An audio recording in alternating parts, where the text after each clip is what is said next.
welcome to Adventures in Lollygagging.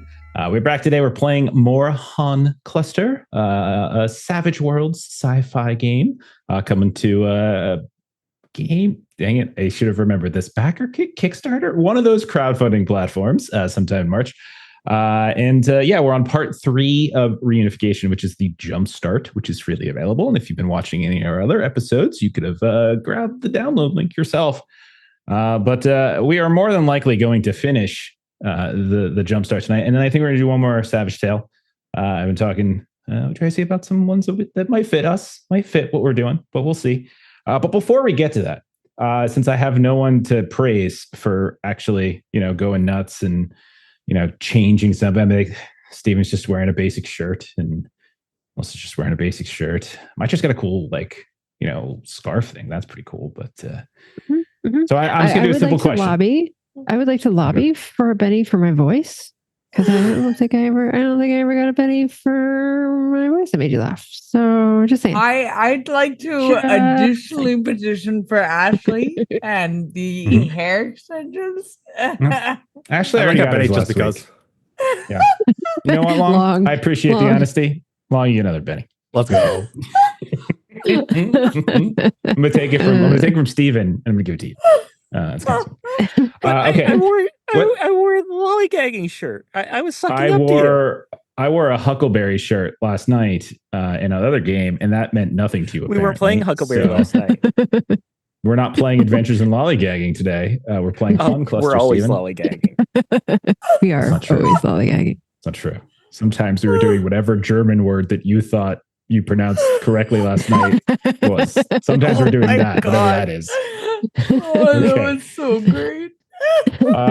So I have a discussion question for you, and your answer could potentially give you an extra Benny. Your answer could also potentially lose you a Benny. So I would like you to name your favorite Han or your favorite cluster. So I'm gonna start with Ashley. You have 5 seconds. My favorite cluster is. She's doing the classic repeat the question to try to get more time. You're out. I said Melissa. granola. It's too late. Melissa, favorite Han? Favorite cluster? Han Solo. Oh, look at you. That's a good answer. But it's the obvious answer, and it's not the correct one. My trade. Favorite Han, my favorite cluster is the O. Henry cluster, which is delicious. That's an excellent answer. Not the correct answer, but nonetheless an excellent one, and will not result in a deduction. Long.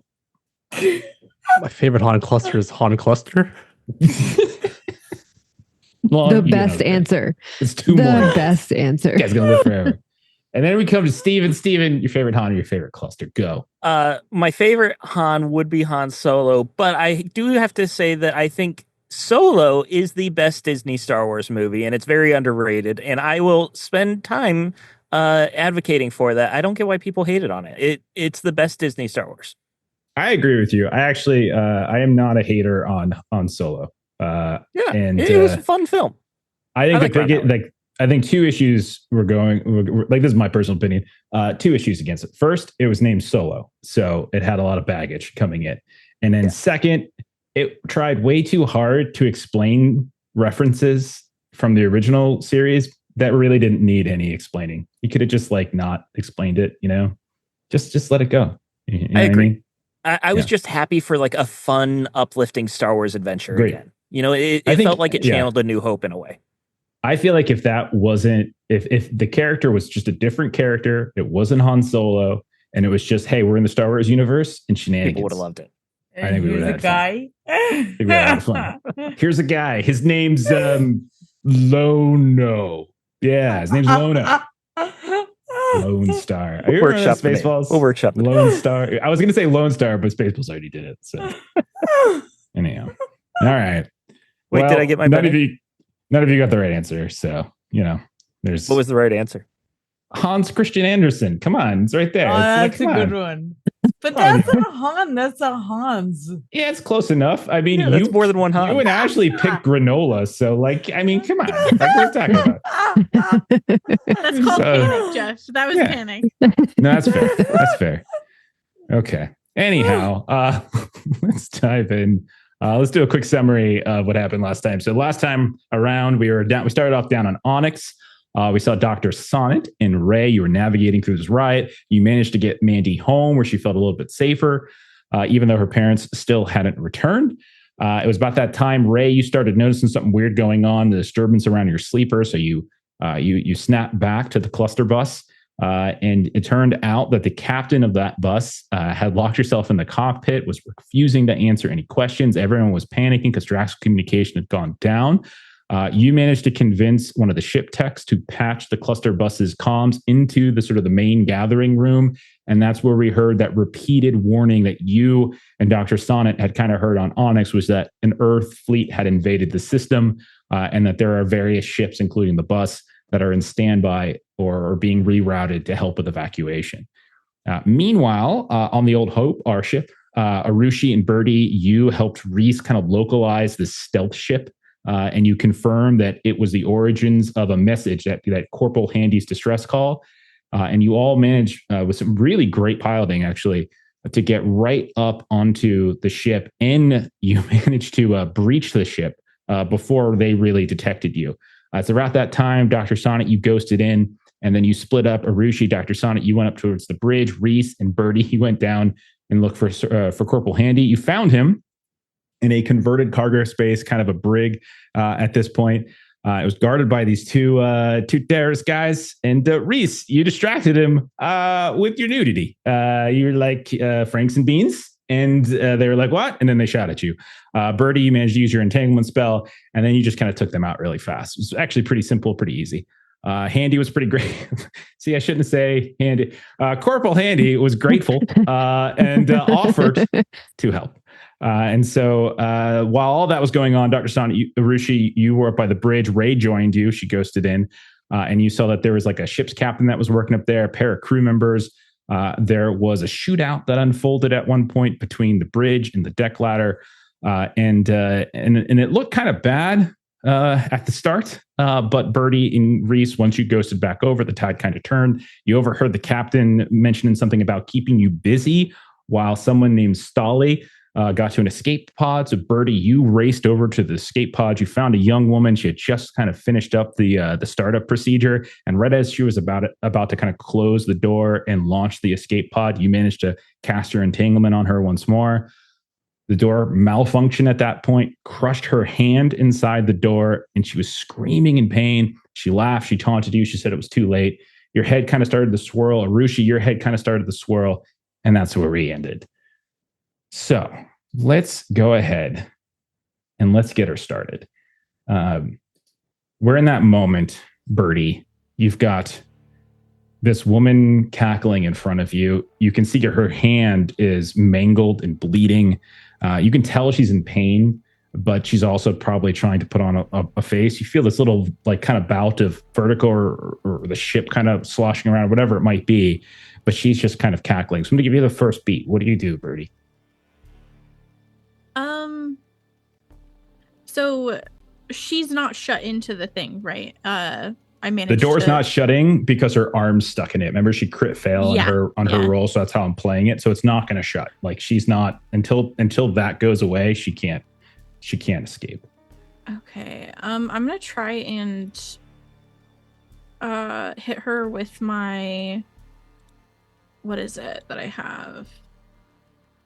A stun stick. Okay. You want to race up? Yeah, I want to see if I can absolutely apprehend her. Yeah, give yourself +2 to it. We'll say like she's vulnerable basically. So give herself, so that's from your entanglement still. And so give yourself +2. Actually, I'll even give you a +4 because of her critical fail. And I'll say like she's even more entangled than she normally would be. So go ahead and give that a roll. Okay. Nice. 7. What's your total? Ooh. 7 will be enough. And then because you have that stun stick, there is like an extra roll or something, I think. Is that correct? Am I making this up? Take a look at the description. After resolving damage, the target must make a vigor check at -2 with a raise on the attack or be stunned. The target cannot ghost attach, ghost travel, or snap back while stunned. Okay. So let me do, you said -2? -2. Yep. Vigor. Okay, let's do that. So let me. Oh, I have to do my damage. Sorry. It's. Yeah.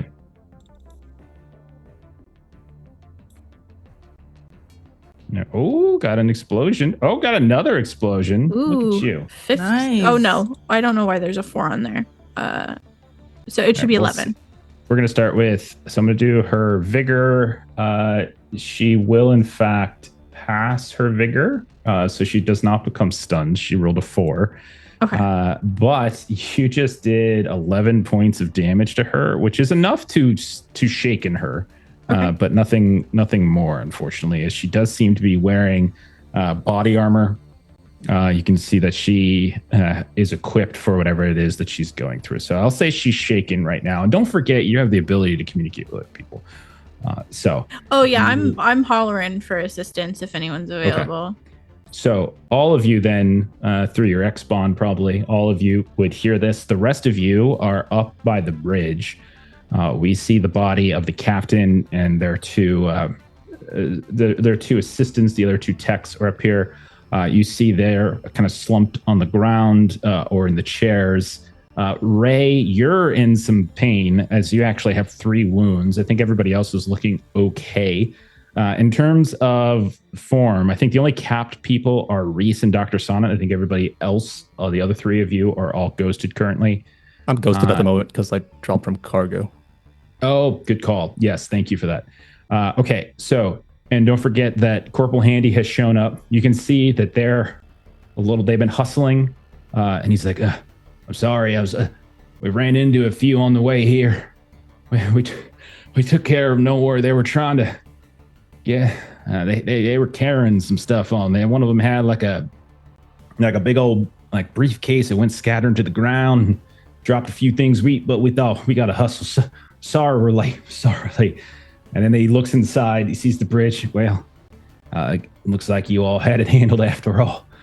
Okay, so what's next here, boss? And he's looking to Reese. It's under control here. Did you get that briefcase? Well, no. Hey, Jimmy, go get that thing. And you see one of the guys kind of turns around, races back. And he'll be back in a second. And you can see a couple of them have some wounds, but nothing too crazy. You have any idea what's happening? We've only answered your distress call. Well, listen, all I know is that whoever these people were, they took our ship, man. And then, well, they destroyed it and they took us. And then I don't know, something strange going on, man. And like, military commands, they're not nothing makes sense. Did you listen to any of them? They don't ring right, they're not following proper protocols, man. It's like someone's fabricating them, trying to make them sound like they're one thing when they're not. Like it's close if you're untrained maybe, but I mean, they don't call me corporal for nothing, I was in the security forces for a bit, and I can tell you that ain't the protocol. We're right next to the relay. Can you check it out? Well, yeah, we could do that. Yeah, like we tried raiding over the Lutz, but that's where we kept getting the whole, bounce back to us, threatening us, and then we were getting all sorts of interference and things. So, but I guess I'm not a Drax expert though, so I don't really know much about it.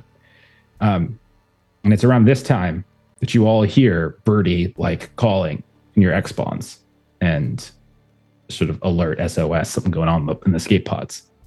What do you guys do? One of ours has caught a straggler. Can you take control of the ship? Yeah, we got it, boss. And then he just starts like kind of calling, pointing to this person, that person. You see this woman kind of go up to sit in the pilot seat. 2 other guys are like dragging the captain's body out of the cockpit. And you see this other man the guy who chased off to get that briefcase. He kind of comes back up. It's this. It's sort of like a heavy duty metallic kind of briefcase. You're not sure if it's metallic or just some sort of like plastic composite. He's kind of looking around like he's like, "This is what we found right here. I mean, ain't time to open it if y'all want to take a look at it." And so he'll just sort of set it over in front of anybody. Kick it over to Sunny D. All right. So Dr. Sonnet, he's like, you know how to open one of these? Sure. I'll open it. Give me an electronics test. You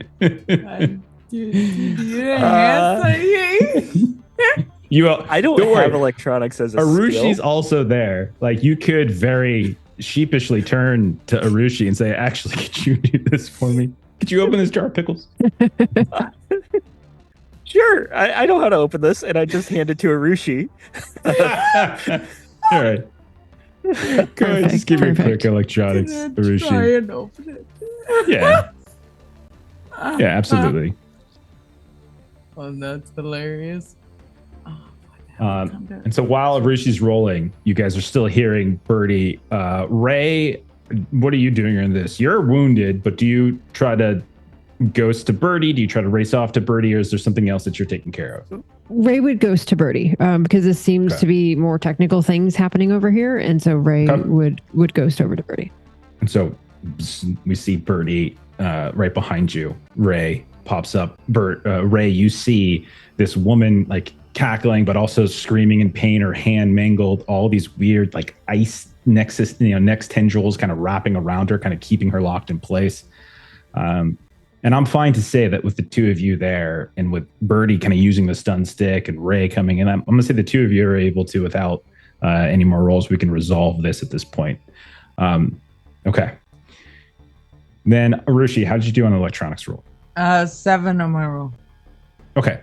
So when you open it up, you can see that it's kind of a series of like, it's like manuals and sort of documents. Some of it is like actual physical. Some of it's like data pads and things like that.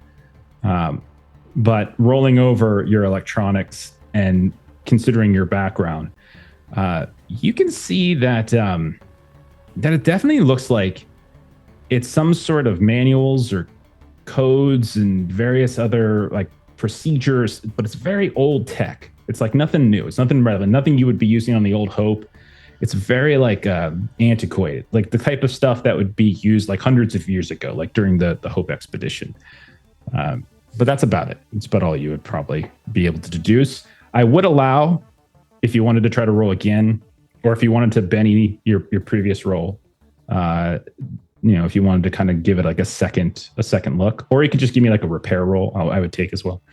If you'll take a repair roll, I would love to try that because I did have a couple of questions. I'm specifically looking to see if you can get like a raise out of this. Yeah. You got this. Well, I'm mainly just looking to see if you can get to a raise, because there might be more. Yeah, me too. Sorry, it didn't. No. You're good. Segment. Sorry. No. There we go. Reese, have you 7 again. Okay.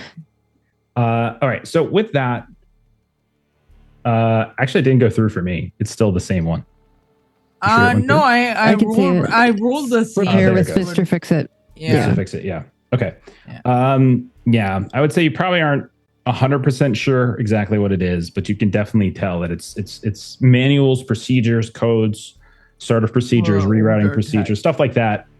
Like, but anything more specific than that is probably past you. Got it. Okay. Reese, your body is back in the brig area. Do you snap back to it, or do you just... Yeah, I'll become captain, make my way to the cargo, or the escape pods. Okay. So you're making your way to escape pods. So you're joining Birdie and Ray? Yeah, after I cap myself, I'll make my way there. Okay, so you'll do that and you'll start catching up. Do we want to say a couple minutes pass or so? Dr. Sonnet, was there something you were going to task yourself with? I would try to perform first aid on Corporal Handy and his folks just like the basic injuries that they took, trying to patch them up as a thank you. So we'll say like maybe 10, 15 minutes go by between Reese snapping back, walking back up to the front of the ship, Birdie and Ray securing this woman in the escape pods, kind of bringing her up as well. Arushi going through the briefcase and all these different materials. And then Dr. Sonnet like helping some of Corporal Handy and his crew clean up the actual cockpit and make sure they're patched up as well. And then we'll say after those 15 minutes or so pass, maybe all of you are back together near the cockpit, near the front of the ship, near the, and then maybe not all on the bridge. It's very tight, but there is some area where you can kind of all group together. You've got this woman, Stolly. We'll say she's bound. Maybe you found some wire or whatever it might be off to the side. And her hand is mangled. She's still kind of cackling, but you can also tell that she's in a lot of pain. What do you guys want to do? Is the ship still putting out the military message? And he's like, what? No, ma'am. Or any messages? They did something to the communication relay. From what I can tell, I think they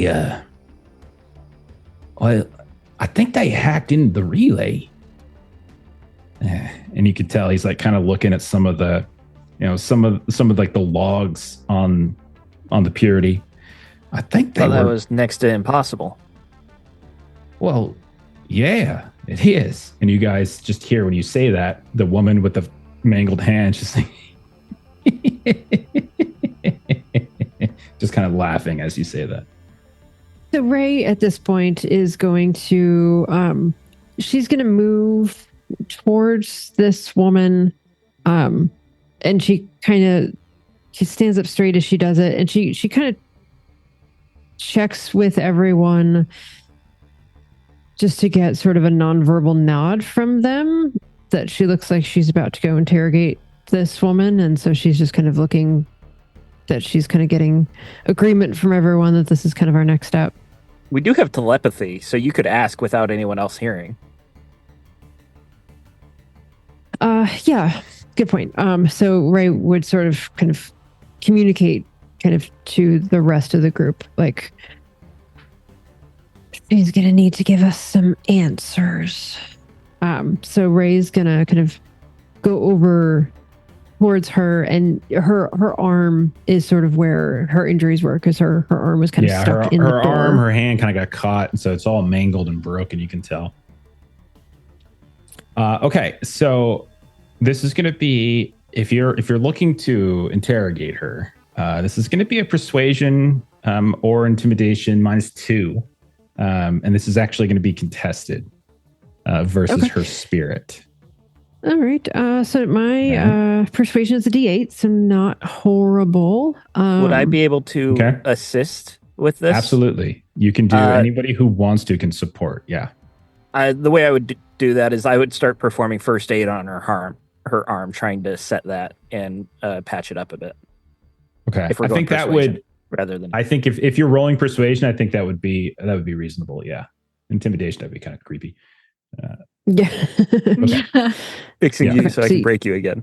All right, so give me a roll for first aid there, Dr. Sonnet, and this will determine whether or not you get a +1, +2, etc. on your roll there. Right. Healing, no mod.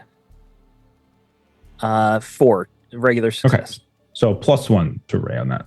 Yeah. All right. So let me persuasion +1. Mm-hmm. All right. And I've got wounds and stuff, so I needed the little bit of exploding. Yeah. 5. You're very wounded. You're at -3. And don't forget, by the way, that wounds, like there is a golden hour stuff. So like you do want to make sure those are taken care of at some point quickly, Ray. Okay, so let me roll her spirit. Okay. Go ahead and show it to y'all. I rolled an 8. So she just kind of continues to laugh in sort of your face. And you can tell that she's putting on a strong face, but she's also It's too late anyway. I told you. Everything is already in motion. It might What is even in be motion? over with. What is it? The messages? We heard the messages that are out there. What are you talking about? And obviously I failed the roll, so I'm just Yeah. And then all she'll say through like gritted teeth is she'll just say reunification. What does that mean? And then she kind of grabs her hand. And then you see she just sort of shuts down at that point. I think she's saying the Earth is trying to take over, trying to reclaim. Doc, I just don't have it. I am not. Yeah, I'm not feeling. Cap yourself, and I'll ghost to you and give you some healing. All right, Okay. and she'll just kind of nod to everyone else, and then so she's going to go back to her buddy on the When cluster you bus. get back, try to Drexel call Mandy. See if that's back up, and if not, let us know. Okay. And then like Ray was like almost gone when he said that, and then Ray's gone. Yeah. I would have, Okay. Yeah. Yeah, You have nothing really interferes with your X-Bond communication, so you're fine. Yeah. So we see Ray, Blue Goey. We see Dr. Sonnet put himself in a seat nearby, strap himself in, and then you see he kind of like tilts off to the side. We're over on the cluster bus. Go ahead and do your rolls over there while I focus on the other three. Are you using your gel? Because the gel is the only thing that's going to keep this. Can I? Does the gel come with me? I don't think it's X gear. Yeah, that's a good If point. it's not X gear, then it doesn't come. So it would just be. I think it's straight just a straight healing. Yeah. Yeah, I think I remember reading something is one of the reasons a lot of people just bring that kind of stuff on them is to have it on their body so that if somebody does have to X ghost, they have like the materials like are there. everybody having some of it. I don't. Okay. So it would just be, So the and it's only going to be a problem for -2. Well, no, it's time as well. So the healing roll 10 is minutes per actually per wound level. It's 10 minutes per wound level. So this is going to take 30 minutes, I think. Yeah. So that's the other thing. It's going to take time. Okay. So because not having a first aid kit is going to be a -1 penalty from just straight rules, and then it's going to be a -2 penalty because it's going to be a ghost trying to heal a. Cap. It's a ghost doing the healing, not a cap doing the healing, I believe. So I'm at -3 on this. No Well, interaction penalty. It's no interaction because penalty. it's because your ghost is in your body. So yeah. Okay. So All it's right, just the Dr. -1 Sun. from not having the kit. Just the -1, and it will take 30 Cool. minutes, essentially, to heal this up. Go for it. Regular success. Okay. 6. A regular success just removes 1 wound, unless you wanted to Benny it and try to get a raise to take 2 wounds off. It's up to you. I don't think I'm gonna get better than that with my dice. I With think that kind of attitude, well, definitely as long as not. I don't crit fail, we're fine. So actually, I will try it. Okay. Famous last Oh, words. I did the wrong. Please crit fail and just. Oh, so close. I saw one of the ones and I was just like, there it is. No, Okay. I got worse. Do you want to do another Benny? No. Oh, God. No. That was me just fixing Yeah, what I accidentally did. Just the one Benny. So Okay. regular success. All right. Okay. I got one back at least. Okay, so Ray and Dr. Sonnet are on the cluster bus for a little bit. Birdie, Arushi, Reese, the three of you are back on the Purity, and Reese, you're the only one who's capped. Definitely, Corporal Handy and the people here can take they're fine. They're setting this ship up. Like they're definitely getting the sense that some kind of hacking took place of the Draxel relay, but it is far beyond their capabilities to unravel. The good news is that there are other people in the cluster that can probably take care of it, or Draxel is known for being a fairly self-repairing system. And so really, honestly, just time. It'll probably reset itself. It's just a question of how long it'll take. So what are the three of you looking to do here? So Arushi's initial plan was to kind of poke around on the comms here, because Draxel should not be down. And so clearly something is wrong. And she's hoping to get insight on what that might be. And to your point, if it's just something that needs time to repair, how long is that going to be? Basically, I think she's just hoping to get some information from the comm station here. Okay.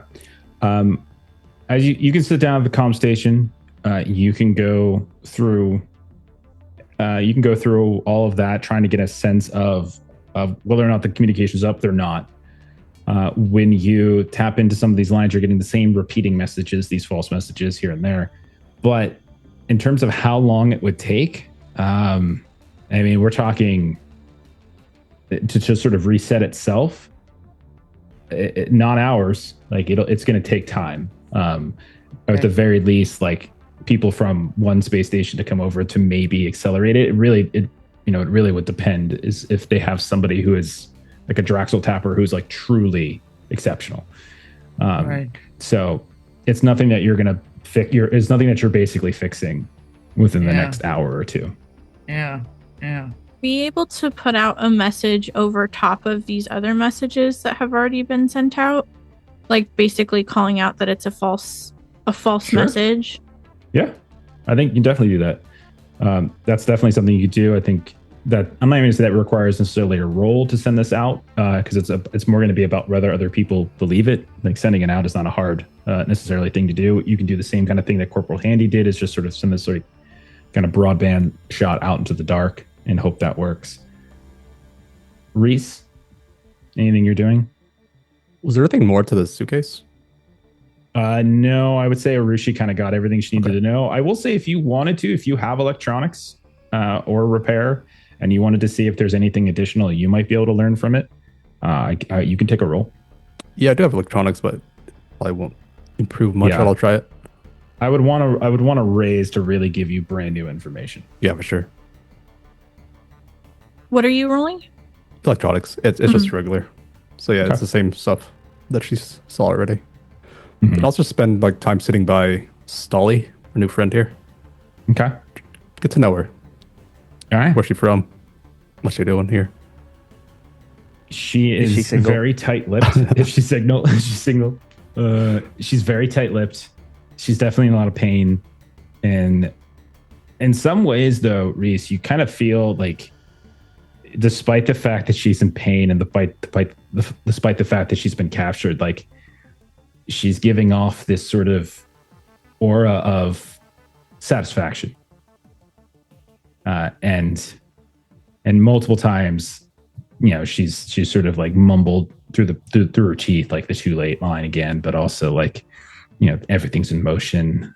Like you might have got me, but not before I got you.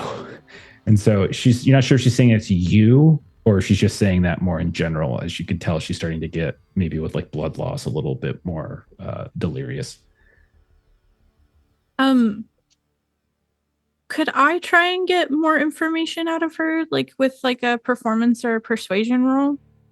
Yeah. Like if it's too late, if it's already set in motion, then what did you do? Like if we can't stop you. Okay. You can give me a persuasion at -2. You're basically trying the same thing that Ray did. Ideally, I mean, you're kind of repeating the same thing she already accomplished, but you're trying it again. I would say you can go ahead and try. It's also contested, so it'll be against her spirit. So let me see how you do. I'll Benny it. Okay.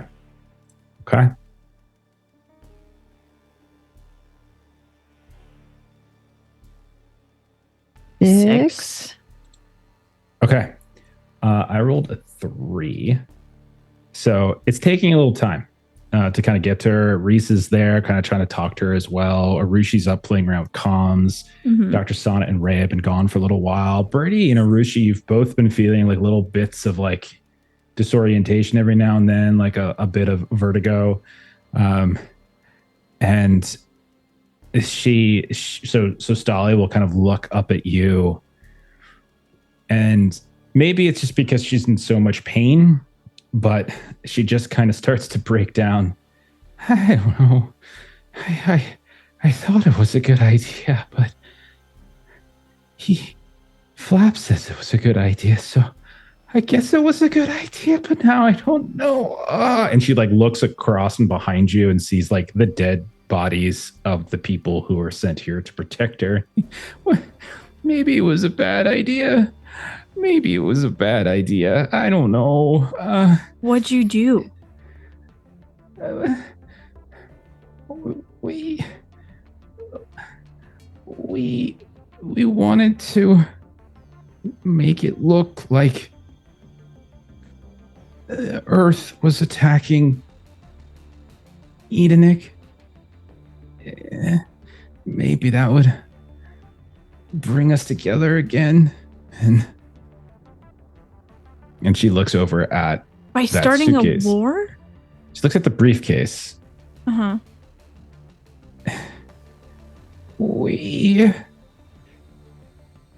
It's probably already happened. You're probably too late anyway, so what harm is it?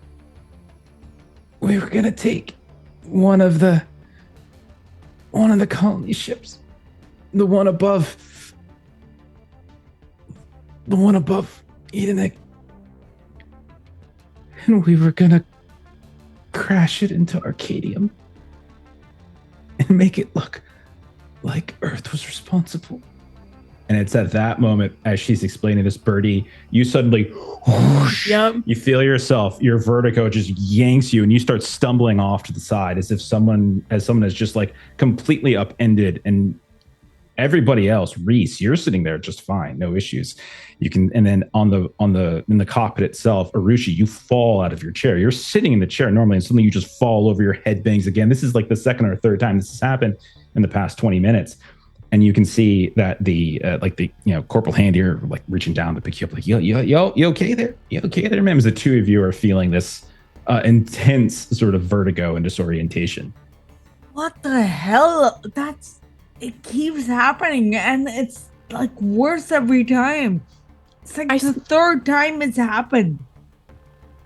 I snapped. Is it happening to everybody? Is this just like an X-Coast thing, or is it? Corporal Handy's next to you. He's like, I don't know. I mean, where's your sleeper at? And she mentions the museum.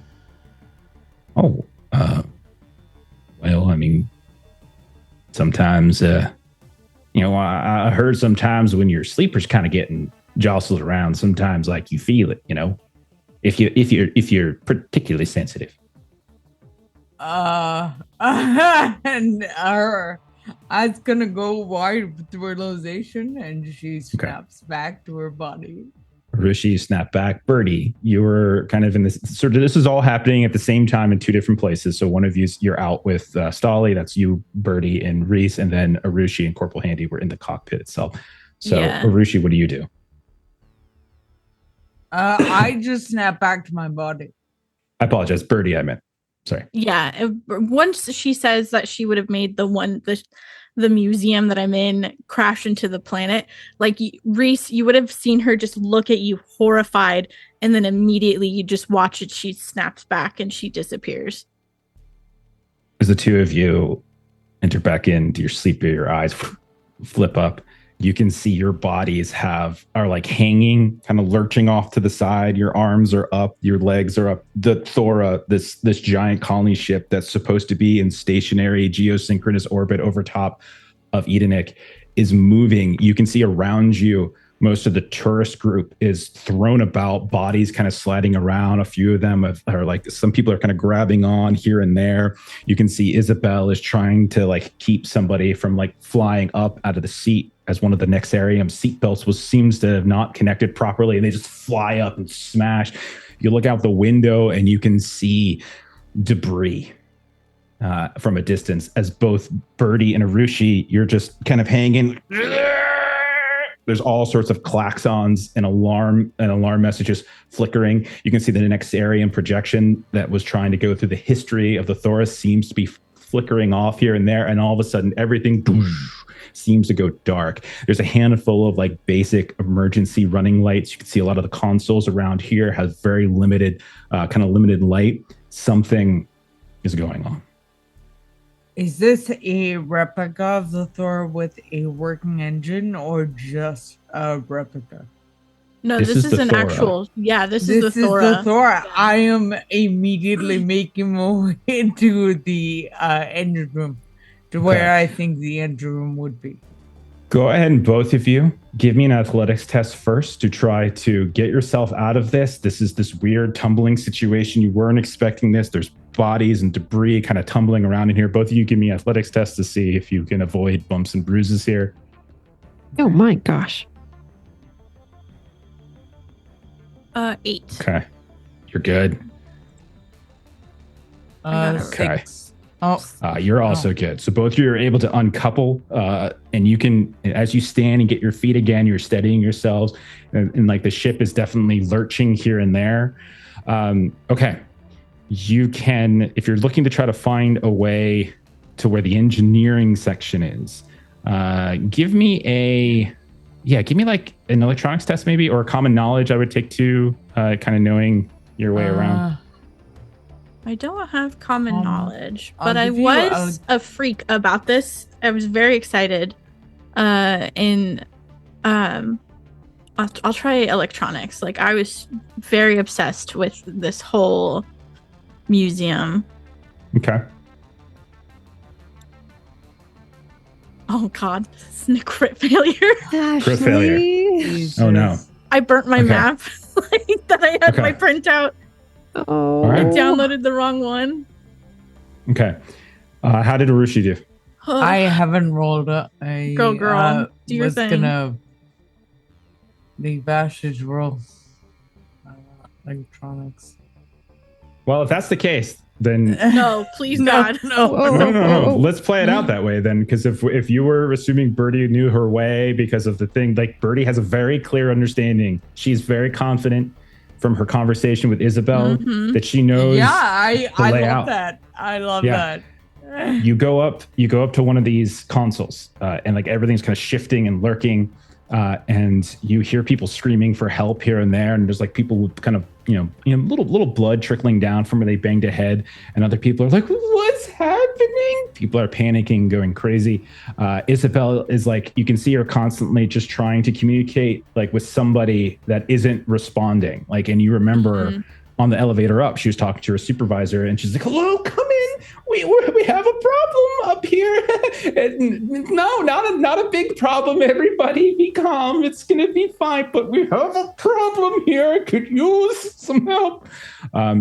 And Birdie, you go up to one of these consoles. You bring up a small little display, kind of flickers on the screen, and it shows you like a map. And you think between that and between Isabel, you know exactly where to go. And the two of you And Birdie takes off running. and the two of you start running. Okay. I want to again remind you all of the setting, that you all are ex-bonded. You have the ability to instantly across ridiculously large distances tell everybody what's going on. Do you update your various allies? Yeah, definitely. Okay. So Ray and Dr. Sonnet, as you're almost all the way through the healing, I would say you're maybe a couple of minutes or so, and like you're just trying to get some of the some of whatever, some of the wounds to kind of sort of adhere and suture up a bit. You hear Birdie and Arushi say what? What is it the two of you say? Thor's under attack. We're gonna try and save everybody here. That's Stolly. That was their plan. Was they were trying to make it think like Earth was attacking, and they're gonna make the museum crash into Edenic, and start a war in an attempt for reunification. And she's breathing like heavily as she's running, and she's like, "I just don't want to die. I've never been in love." And then like, Okay. he takes off. But Rushi, as she is like expounding upon what you said, you two are running through the halls. You're trying to find like your route around. And Birdie seems to know exactly where she's going. There's some panic in her voice. Rishi, you're able to get a closer view of one of these viewing ports, and you can see through the window that the moorings are completely gone that connect the ship to the elevator. And not only that, you can see that the ship has already changed its pitch and its direction. You can see that the space elevator is no longer visible, which means it has been destroyed. And there's fragments, thousands and thousands of fragments, remnants kind of floating around here and there. And you can see as the ship is just angling downward, you no longer can see Edenic out of the angle that you're in, which means one thing. The direction you can see Edenic is from the front of the ship, which is currently plunging down onto it. This ship has already been redirected and is now beginning to plunge and race down towards the planet. Okay, if it hits, you know that there's several floating cities, Arcadium being the capital city. Millions of people could die. What are the rest of you doing? So Ray looks to Dr. Sonnet. It's gonna have to be enough. We gotta go. There's always something else. And Sonnet would blink back to Reese. Reese, what were you doing? Talking to Stolly. You gonna crash Thor into Edenic? Aren't you an Indian? What? Reese, I don't think we have time to deal with her anymore. I think they're going to need a pilot. I'll let Corporal Handy know what's going on and set ourselves up to X-Ghost to Birdie and He's just Rishi. like, go, we got you. Go, we'll take care of her. And he's just kind of shouting at you. Then Sonnet X goes back to Birdie because she's worried about love. So he thinks she needs to calm down a bit. What about you, Ray? And Reese, do you both go along as well? Yeah, Ray would have immediately gone to Birdie thinking that Doc was going at the same time, and then just kind of looks for Doc when she first arrives. And I assume she like snaps and then realizes that like they're running, and so she like thinks she's gonna like land for a second, and then just sort of like gets her. Oh, I'm feeling a little bit better, but not. I hope it's enough. You know where you're going? Oh, I would have not stopped for you if you didn't keep running with me. Does Ray just keep snapping so you don't have to run? You just keep teleporting to her every few steps? It's got to get exhausting. Rushi is going to say out loud, like tell everybody about the ship being redirected, and like the heading is already set. Like we're trying to get to the engine room so that I can try to redirect the ship, because if we don't do that, millions of people could die. This is an Ashley question. Would we go to the engine room to redirect the ship? Engineering, I'm sorry, I misspoke. Or would we go to like the pilot, like the bridge? So I would say don't even worry about the Ashley question, because Arushi rolled a critical failure. And so I rolled a crit or not Arushi. I keep getting your names confused. Birdie rolled a critical failure. And so Birdie, you're running into whatever direct, like Arushi mentioned the engineering and you think you knew and you ran. And so like whether or not that's the right decision, that's where we didn't have a pilot at the time. So I just wanted to like change the mechanics of it. Now we have a pilot. Things are different. Well, this is a colony ship, so it's not like your tiny little like engines are going to matter here, and like this thing doesn't turn on a dime. So there's a lot of other things. Okay. Let's chill with the mechanics and like over meditating this, and let's get back into the moment. As I'm running. Dr. Sonnet and Ray and Birdie and Arushi, you're all there. Birdie and Arushi, you're both capped on this sinking colony ship. Reese, are you or do you pop in there as well? Yeah, I'll pop in. Okay. It's around this time, Arushi, as you are looking around, like Birdie is racing down a corridor, like almost manically, gets to one intersection, looks, and then just picks a direction, gets to another intersection, and the tunnels, the halls, the corridors all look the same. And that's when you realize, Arushi, as you look up, there are these old redirected paths, like they're old school. It's not electronic, it's not digital. it's just like old school signage, like universal signage, and she is taking you in the absolute wrong direction. And we're all following her because she was so confident. Yeah. And you can, Are she gonna like stop us in her Birdie? Not that way. And you can go the opposite way, but Birdie's gonna keep running the wrong way. She's gonna keep going in the way. She's gonna go in the direction she thinks is right.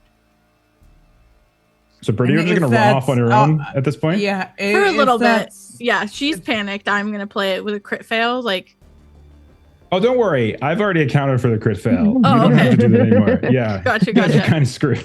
Okay. I fucked it up. Okay. All right. So Arushi, you shout out. Again, the whole time you realize like there's very little whenever you pass by any panels, whenever you pass by any controls, like everything seems to be very minimal power. Like doors open and close and you can do things like that, but it doesn't really seem like any proper controls of the ship systems and such.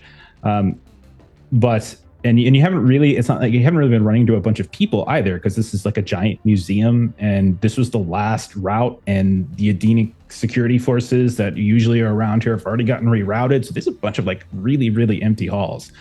So Arushi, you know you're going to the wrong direction. Where would Arushi want to take? Like just instinctively, where would you want to go? I would like to go in the opposite direction, and don't worry about opposite direction. Just let's not get just like where would you want to go onto the ship? I see. I'm sorry, I misunderstood your question. Where would I want to go? I would want to go to the controls room. I'm not sure if that's like an engine room or the bridge, but I want controls for this ship. Okay, I mean, like you could definitely get control of the ship from engineering. You can definitely get control of the ship from the bridge. These are things that engineering wise, schematically wise, those are both places that you could potentially gain control of the ship. I'm going to go to the bridge then, because Reese is with us. And I think he'll be able to support really effectively there. Okay. When you get up, so you guys race in this opposite direction, you're rushing, you're going through these like sluggish doors. Yeah, go, Dr. Son. Could I actually go towards engineering as well, with the idea that I don't know how to pilot a ship anyways, and if we need to be able to get to engineering, it'll be easier for someone to blink there. Hell yes. Okay. So Dr. Sonnet, you start heading in the direction of engineering. Okay, so then Reese, Ray, Birdie, which one do you go with? Do you go with Arushi towards the bridge or Dr. Sonnet towards engineering? Or do you go somewhere else? I'll follow Arushi. Give a shot. She knows where she's going. Okay. I would follow Sonnet then. Okay. And then Ray. Ray will follow Reese and Arushi. Okay. So, So then Birdie and Sonnet, you head off in the direction that you think engineering is. You do a quick huddle. Arushi is able to kind of, with her role, she had rolled previously, and so I'm gonna say this is coming into play now. You would be able to kind of direct them in the better direction towards where engineering is. The bridge group, you get there, you get to your destination faster, and you realize like the door seems to be, as it opens up, the bridge is completely dark, and you see through the viewing ports the bright atmosphere of Edenic as you are beginning to enter it. And you can see it closer and closer, and everything's kind of starting to shake and shimmy. And you realize that there aren't any lit consoles in the entirety of the bridge. There's like, everything seems to be dark. There's no one up here. It's completely empty. Engineering, we need power. Everything's off. Lights are all off. All the lights are off. I'm trying to get there. I'm still running through the hallways because you said they got there first, right? Mm-hmm.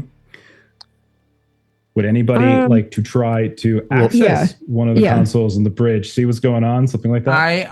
No, we're just going to jump off the ship. Okay, that's a good idea at this point. That's not a bad idea. Okay. Ray looks to Arushi, knowing that Arushi knows electronic stuff. And Arushi's already making her way to a console. Okay, so electronics will be fine if someone give me electronics.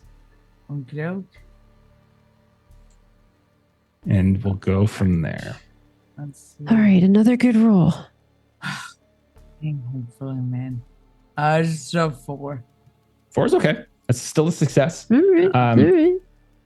all you can tell as you come over and you kind of get this console working, you can tell that there's nothing, like it seems like all controls of the ship have been routed outside of the bridge. The bridge has literally no ability, that whether it's the helm, whether it's captain's chair, whether it's comms, sensors, anything like that, all of them seem to have been rerouted to sublight engine number 5, an engineering section, so a sub-engineering section. And a ship this huge, this is a colony ship. Like, this is a massive ship because they're literally running across a city. All right. There is a small section in the, like a subsection of the engineering, where everything seems to have been rerouted to. You said you could see outside hurling towards the planet. Any way to like have a calculation of how much time we have?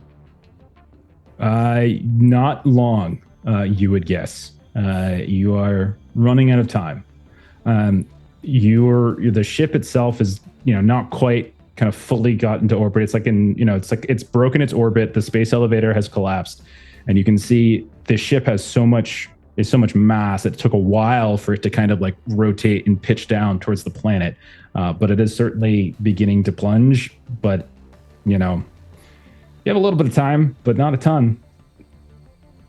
Might need to hop off soon. We're crashing fast. You would also know, by the way, that if this crashes into any of the cities, and she had mentioned to you and to Birdie, Arcadium, the capital city, literally millions of people would perish. At this point, I'm going to say all of you can take a point of conviction as you see. Oh, yes. The ship is going to crash into a major population center. It is going to destroy a city, like the equivalent of crashing into New York City is essentially what this thing is going to do. So conviction is a way of just like, is like a mega thing. It's like usually during round, like tracked rounded thing, you can kind of get plus 1d6 to your rolls for traits and damage. And then you can even carry that forward to the next round by spending bennies to kind of continue its use. So it's like a mega buff, basically. Okay, cool. Okay. Dr. Sonnet, Dr. Sonnet and Birdie, you make it down to engineering. You all are in constant communication.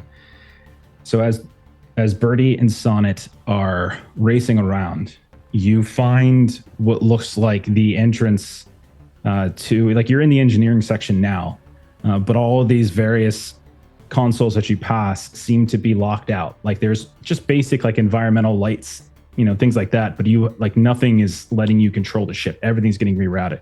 Arushi probably mentions the specific subsection. You find the two of you now are at this door, sublight engine number 5. You can see the subsection. Both of you give me, or one of you can and the other can do a support action. Give me a notice test. My notice is D6. So is mine. I can assist you. Okay.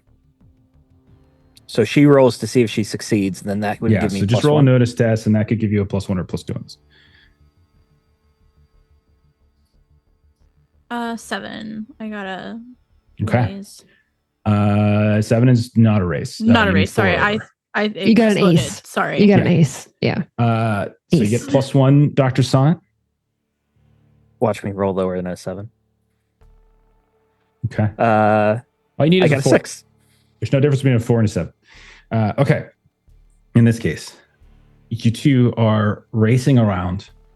At some point before you got to the actual door, you heard the sounds of voices. You couldn't quite make out exactly what was said. And then you kind of rear around one corner. You hear someone just shout out, like, secure the door. And then you hear, and then when you close the distance towards where you heard the sound, you can see the door to the engineering section, number 5. That's where you hear the voice coming from. That's where you hear the as if it was closed. Someone has just likely barricaded themselves inside of this place. Can I disguise? I'd like to can I do this when I'm not ghosted? I want to use disguise X ghost. So could I do like what Reese did, where I just kind of drop my body, and then I'd like to disguise myself as Stolly? That's interesting. Yeah. I mean, let me take a look at X Ghost. Let me double check the things that you're trying to do. That sounds interesting. To make your ghost look like something different. Yeah. Nice. To try and gain access to that room. Okay. Those who have reason to. Okay. Okay. You could do this. The one thing you might think about, though, is that an X ghost can only manifest when it's next to somebody else that they have an X bond with. So if you were to, for instance, knock on the door into this engineering as the ghost of Stolly, they would probably wonder exactly who you ghosted to. Yeah. So okay. That's one of those things where I think you would. I mean, it's a great idea, but at the same time, like, that's something I also feel like Birdie might think that in the world. Yeah. Yeah, because you got to snap to them. Yeah. Okay. Yeah. Never mind. And then just in communication, everyone, they barricaded the door. You know, what do we do? We'll get in there. Easier said than done. It's a metal barricade. It's a blast door. It's engineering. And I started going around and I start looking for like any sort of like Jeffrey's tube type thing or something, like an access panel that might allow us. Because I don't have any tools that would get me through a steel door or anything. Yeah, you do notice that there is a maintenance vent. Yeah, like there's definitely a maintenance vent. All right, so I'm gonna John McClane it. Pull off my lab coat and start going through the vent. You could take your shoes off first. Just kidding. Okay. So you kind of get into this maintenance tunnel. You're crawling the whole time. The ship is shuddering here and there. Dr. Sonnet, you eventually hear the sounds of voices, and you can see through like the vent slots, like a large kind of reactor room. It's a sublight engine reactor, right? And so you can kind of hear the sounds of zzz, and you hear sounds of voices that are kind of muffled by some of the engineering sounds, the hums. Give me a notice test, and I'll tell you what you see. All right. As you peek through. Notice is D6. I got an ace. 7 total. It's always disappointing when that aced D6 comes back as a 1. Okay. You see that there are several people in this place that are equipped in similar fashion towards the ones that you encountered on the Purity, meaning they have like kind of similar basic weapons, pistol, you can see swords of some kind on their hips. Most in here, as you see moving about, some at consoles, some it looks like are like doing something to the main door. You kind of look off to your left and you can see the main door where you and Birdie kind of got cut off. And you can see that they're essentially there guarding it. A couple people at consoles. There is one man in here, as you see moving around, who is ghosted. Everybody else appears to be capped. And as you're looking at him, Dr. Sonnet, you realize that there is sort of something a little bit different about him. When your own ghost and others is normally blue. But when you look down, you notice that first he has his ghost is glowing, and it is got this yellow, kind of bright yellow tint to it. And then you also notice that as you're kind of peering through and kind of focusing on some of the others, that you can even see that some of their auras are kind of shifted. They're not ghosted, but you can kind of see through this kind of auric shift that they're a little bit discolored in some way.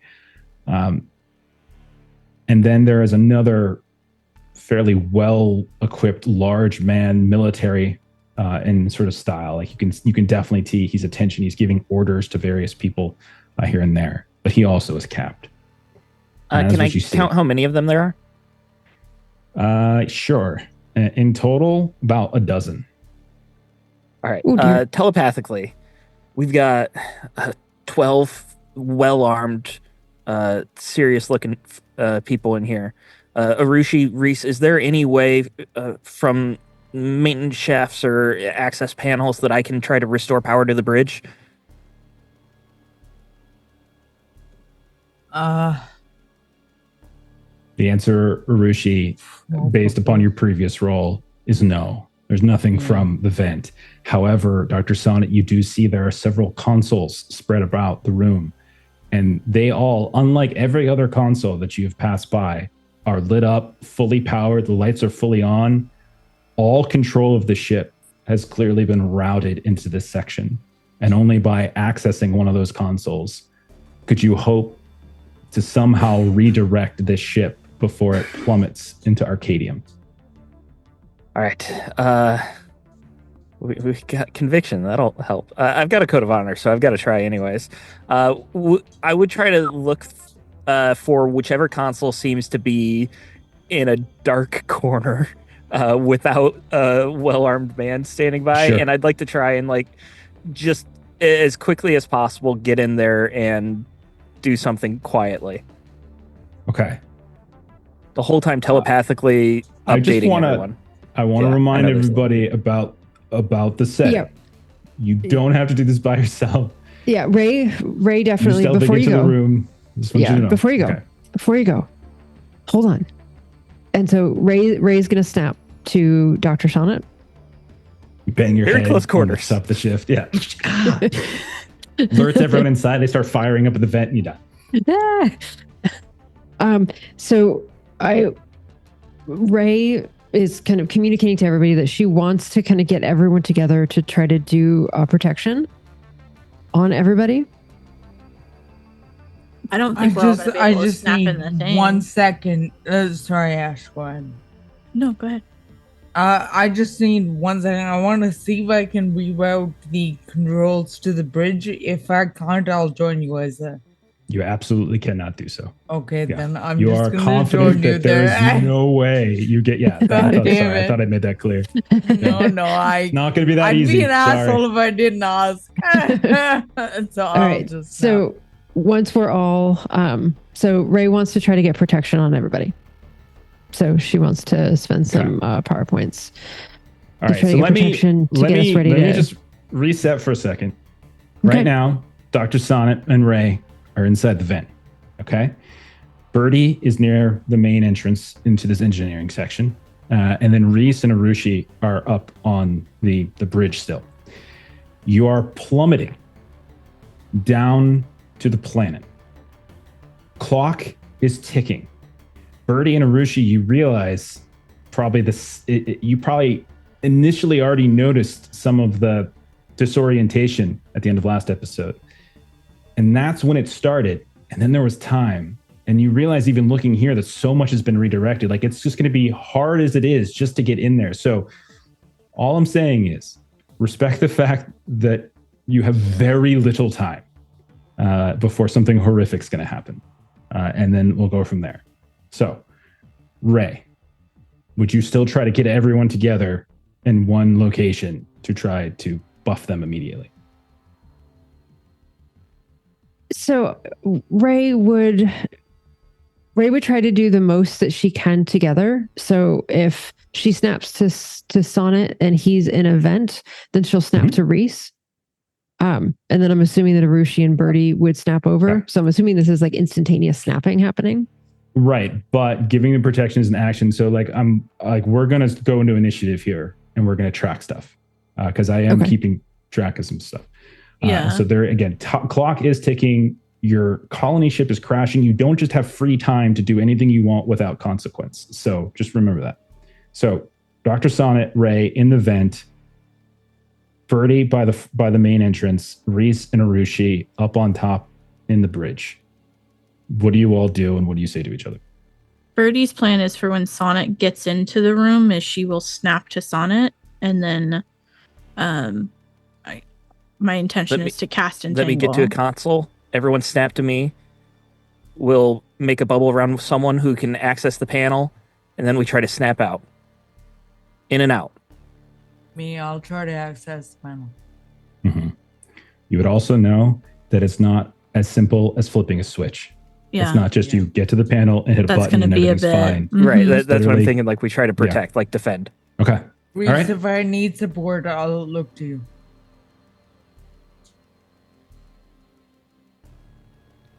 All right. I pop out of the vent as quietly as possible. Well, Ray was going to do the protection on you and her first, as the two of you are in the vent. So, Ray, if you want to do your protection on the two of you, on Dr. Sonnet and yourself, go ahead and do that as Dr. Sonnet tries to stealthily move into this engine area. Okay. So sorry, I should have said this. I'm doing 2 people, so it's an extra. Of course. It's additional recipient, so it's 2 power points. Gotcha. I did roll a 4. So then we both get 2 points of additional armor. Okay. So then, Dr. Son, give me a stealth test as you try, because you're trying to get in here without being seen, right? Yeah, and Give I me- have give me a horrible stealth test. so we're going to try it. Yeah, and I'm not going to roll noticed for every single one in here. That would be a little unfair, but I might roll it for a couple. Do I need to Well, spend my notice conviction rolls flag before on the or screen. after? So conviction is best used when we're unstructured. So I would say we're not immediately there, but I would say if you want to use it now, once we start, I would probably carry it over into the first round if you spend a Benny. I'm saying, do I have to say I'm going to use it before I roll? I think so. Because I think you just add a d6 to the roll. So like you, Yeah, like, you so would like have to you add know an that you're extra adding a d6 to the roll. That's how Yeah. I've always put it. I would like to spend the conviction now. Just if it gives us one extra action, I feel like that'd be worth it by having the extra stealth. Okay. I don't know how to actually add the d6, so I'll just roll it separately. There's a modifier that pops up. You can just put d6. But it was as a like the modifier. +1. Yeah, that's just You a feel for a number. No, you can so put a d6. It was an 8 there. total. I've done it as well. Oh, it's so What's the total? 8. Okay, let me roll a couple. I'm going to do it with the military guy, and I'm going to do it with like one of the groups of the smaller guys. Let's do that. At least you got 2 raise. Yeah. With the d4. Okay, and then the military guy, who's probably the one that's most equipped to notice you, or at least most alert. All right, I have some good news and some bad news. First What's one, the bad news? It happens. you pop inside and you manage to make it to lower the maintenance hatch down. It doesn't fall over, but you just kind of lower it down, or maybe you pop it up and then you start to climb down. You drop behind some crates on the ground. You immediately duck under as somebody walking on a catwalk looks over really quickly, but doesn't see you as you drop down behind these crates. So you dodge that person. But then as you peek your head around the set of crates, you hear the sound of someone shout. And they shout, "Intruder!" And then you hear a pulse pistol or a pulse gun go off and fire in your direction and just explode next to the crate. And let's go into initiative at this point. All right. Oh gosh, so stressed. Yep. Sorry. The world is gonna end. Yep. All right. I'm gonna Just bring my you world. all. Yeah, I never get Really, two it's of you on Rushi your and Birdie caps. that are in trouble, Yep. and then a whole city of 1 million people. But, who's counting? Okay. Let's activate this. All right. Oh, gosh. I'm bringing you Oh, to a gosh. map. I'm bringing those of you to a map. It's don't get obsessed with it. Let's not count out. This is just to give you a general. I would put it on the overhead screen, but it doesn't. I tested it. It didn't necessarily blow up big enough. So this is really just to give you an idea of where you're at and what basic features are there. So let's go ahead and sort this out. So Ray and we're going to say Dr. Sonnet are coming out of the maintenance shaft. Birdie, you were down by the main. And then I'm going to say Arushi. So Arushi and Reese, you're in the bottom left-hand corner right now. That's just the bridge. Birdie, I put you by the main entrance. Then Ray, you're still in the vent. And you're going to see that Dr. Sonnet drops down to the main floor and gets shot at almost immediately. In the room itself, there are consoles throughout. So you can see, like, if you're looking at the map, there are a few. There's one, the closest to the vent, you can tell is just a few feet away from you, Dr. Sonnet, near a stair that goes up to one of these catwalks. You can see the catwalks go over what looks to be some kind of like engine casing. And you can see this blue kind of glowing light as the engine's humming here and there. The far side of the room, that man in that yellow, kind of yellow tinted ghost is behind a second console. You can also see to the northeast section of this room, there is a relatively empty console, but it's the furthest away probably from you, from where you hopped in. And that is where we're at as we basically begin you trying to kind of get to where you need to go.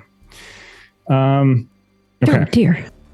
So first, some of these are going to just essentially take position. So what I'm going to do with them is I'm going to kind of get a group of my thugs and such kind of into position. And so you can see a few of them are just going to take up position behind a few of these pillars and some of these consoles, kind of behind some of these like crates and barrels and other things. And they're just essentially going to take up position. Like they're trying to get some kind of cover. And then I think one up at the catwalk is that you kind of managed to elude is gonna fire down at you there, Dr. Sonnet. That's I think what's gonna happen here. Okay, so and they've got pistols, basically X pistols in their hand. It's gonna be down at Dr. Sonnet. Boy. Well, I got an ace. So this is going to be a total of a 9 at you, Dr. Sonnet. And then it's going to do the damage. What am I talking about? I'm shooting at you. So this is going to be raise. Yeah. Hey, don't worry about Oh, gosh. Oh, gosh. What? So as Jeff, did you just kill a million people? Is that what I'm hearing? Dr. Sonnet crouches down and takes cover behind this crate.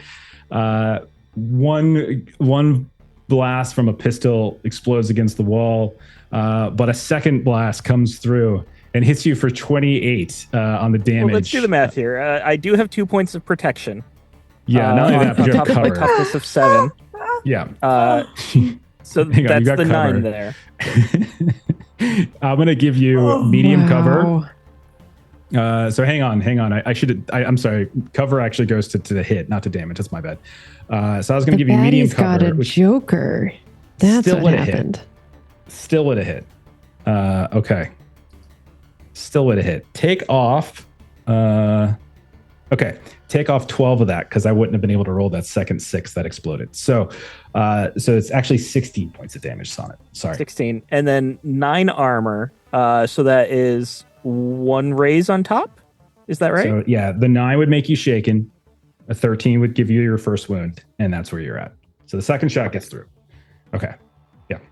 So you did still hit even with your cover penalty, because medium cover is like half the body is visible. I'm gonna say like your torso, like kind of tilting out, is visible. But it wouldn't have been a raise at that point. So that's why I'll spend a Benny to soak. Absolutely. One thing I want to draw your attention to is that you're going to probably want to keep 1 Benny so that when your turn comes around, if you wanted to maintain your conviction bonus, you would need to spend it at the beginning of your turn. Okay. It is vigor to soak, right? It is vigor, yeah. 1 success. Okay, 1 success is all you really takes would away need the on 1 this wound? one. Yeah, because if you fully soak all wounds, then you are no longer shaken. So yes, you do in fact soak it. Okay. All right, and then let me see if there are any more that I want to reposition. I'm going to have 1 run up to the top of the catwalk so that they can fire down on you next turn. And then, yeah, I'm going to have another one kind of rush down to the end of the catwalk. So now you have basically 3 of these guys that are up on top of the catwalk, able to fire down on top of you, essentially. All right. Next up is going to be the guy in yellow. Is going to get to go, the sort of yellow aura'd man.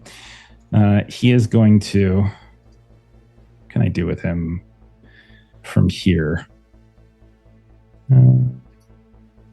Ignore everything happening. That's an option. Yeah, just like bounce. An option. Just He's also leave. doing. I feel like he's doing bad stuff from there, so we don't want him to keep doing what he was doing because that's bad too. Okay. Oh dear. What do I want to do with him? I think I'm just going to. He doesn't have a gun, so I think he's just going to hurl a kind of a flickering ball of sort of next power kind of in your direction. So I'm going to channel one of his powers, and I'm going to do a blast over in your direction, where you've come in, Dr. Sonnets. This is going to be, again, you're in something of a covered spot as you came in. So let me put that in now. All right, here we go. Okay, so with the penalty, that is going to be a fail. And so this ball of energy just kind of flickers in and out across the room and explodes against the wall next to you, Dr. Sonnet. And you can see that it just makes one of the crates kind of wobble, fall, and then crash in front of you as he's not able to effectively take you out. Reese, something about hearing the sounds of Dr. Sonnet and Ray kind of panicking, whatever it is, like snaps you into action. What do you want to do, Reese? You're next up. I'm gonna X ghost to Dr. Sonnet. Okay, excellent. Will do. All right. So you are in the room. You can see that there are a collection of people up on a catwalk above you that are starting to fire down at you. Across on the other side of the room, there is a large military man who is hunkered down behind some kind of pillar, and you can see there is a man with a yellow aura that is sort of firing in your, that's sort of just blasting in your direction. You can see he's sort of spinning his hands around and looking like he's creating another ball. What would you like to do? And there are consoles in front of you. We're the only people that can stop this from crashing to the endemic. And I'm going to get you to that console, Dr. Sonnet. And I'll start shooting at people in front of me. Okay. So there's one right next to a console. If you wanted to try to kind of shoot him off of it, the nearest console, right where Dr. Sonnet dropped, one of them kind of moved around it, tried to take up a touch of cover. It's going to be a -2 on this shot as you're going to try to clear them off. So you're effectively pinging the one on our little screen that you would essentially be targeting. Okay. But go for it. I've got an X pistol light. Excellent. Oh, that baby. Looks kind of good. Oh, that looks baby. insane. Oh my gosh. He's rolling a D8 and a D6. Holy Exploded on both. Wow. What is happening? And then it If exploded only this again. were the damage. And then the D6 If exploded only. again. Oh my Got a 32 on gosh. hit for fun. Okay. You got a 20 and a Only that 32. was damage. What? Reese on his wild die exploded his D6 5 times. Five times. What the? Dude. Clutch. That is so good. That's Describe long. your kill. That's long. We don't roll Classic damage. long. Describe your kill. This I'm not taking it. That's so good of a moment. Describe After my it. monologue, not even looking at the guys that I'm shooting at, just have a gun pointing out, staring at Dr. Sonnet. I'm going to get you there. And just firing behind my shoulder. Okay. Hell yeah. And Nice. he collapses. And the console is free. The nearest console. Now it's in the sense of there's people around that can shoot at you, but you can get to it without having to. Do you move up to it, Reese? Yeah, I'll take point. Okay, so you move up to it, we'll say. Okay, excellent. Birdie, you hear this. I mean, you hear vaguely through the door some sounds of gunfire, explosions. Probably the blast itself more than anything. You probably heard kind of shaking through the walls, but you can also hear through your X-Spawn people kind of freaking out. So you tell me, you're outside the main entrance that you know has been locked. You could certainly try to break through it, or you can, go somewhere if you wanted. I think I'll ghost to Sonnet Okay. and then spend a Benny to get some PowerPoints back. Okay. So it's 5 back. D6, I think, right? Or no, it's just 5. I'm sorry. It's just a flat 5. Yep. I don't know why. Flat 5. Yeah. And then, so I spend my Benny.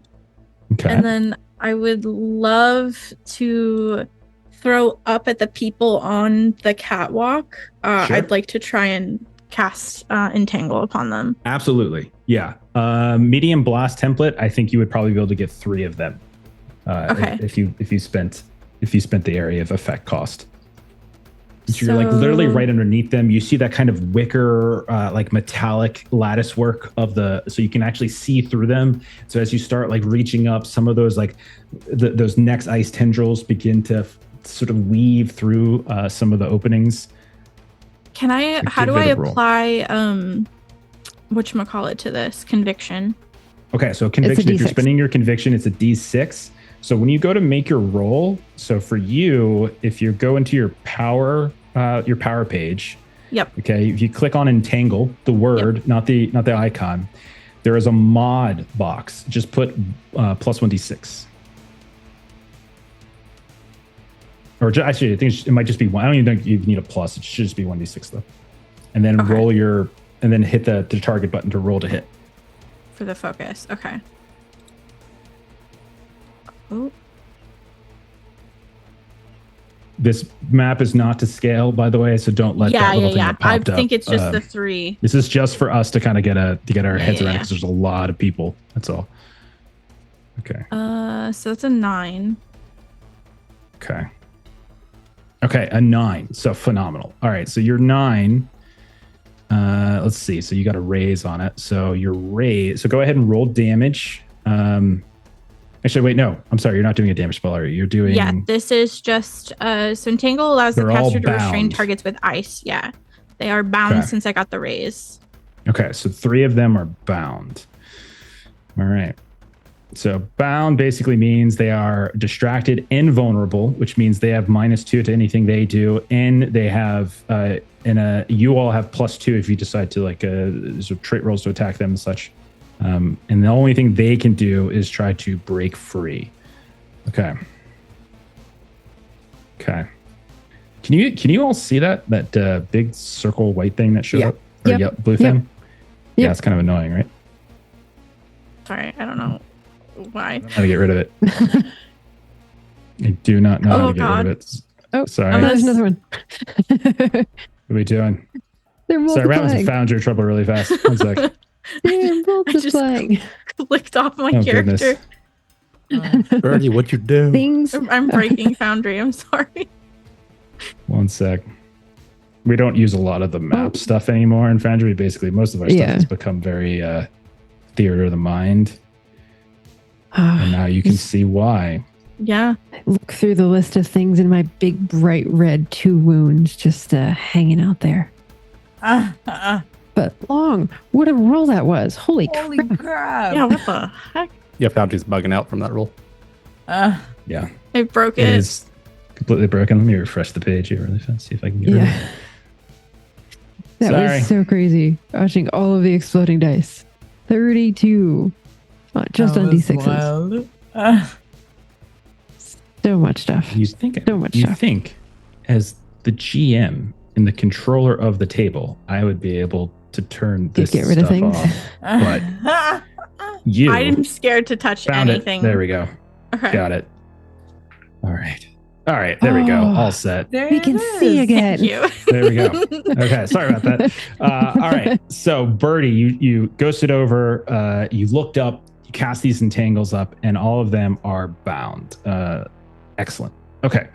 So then we move over to. I have a group that goes. So I put my thugs essentially in 2 groups so that they're not like having 10 of them go at once. That would be insane. So I have them in 2 groups. And so the second group is going to go. None of the ones that you entangled are in that second group, though. So I'm going to say, let's see what we got. All right. So there's 2 on the eastern side of the room between you and that isolated console in the far northeastern corner. You can see out some of the viewing ports onto to the right of where Dr. Sonnet and Birdie are. If you peek over some of these crates, you can actually see them. They're going to start moving and racing around and up the stairs onto the catwalk next to those that you just entangled. So like they're kind of coming up to get, again, a good look at you. There is another that's right above the console that Reese has just run up to, that has full vision on Dr. Sonnet and on Reese and on Birdie. I think he's gonna. Well, actually, I think it would be hardest for him to hit Reese since Reese is literally directly underneath him. So instead, I think he's going to shoot over at Sonnet. So Sonnet, this one's going to shoot at you. All right. Not the first one to try and take me out.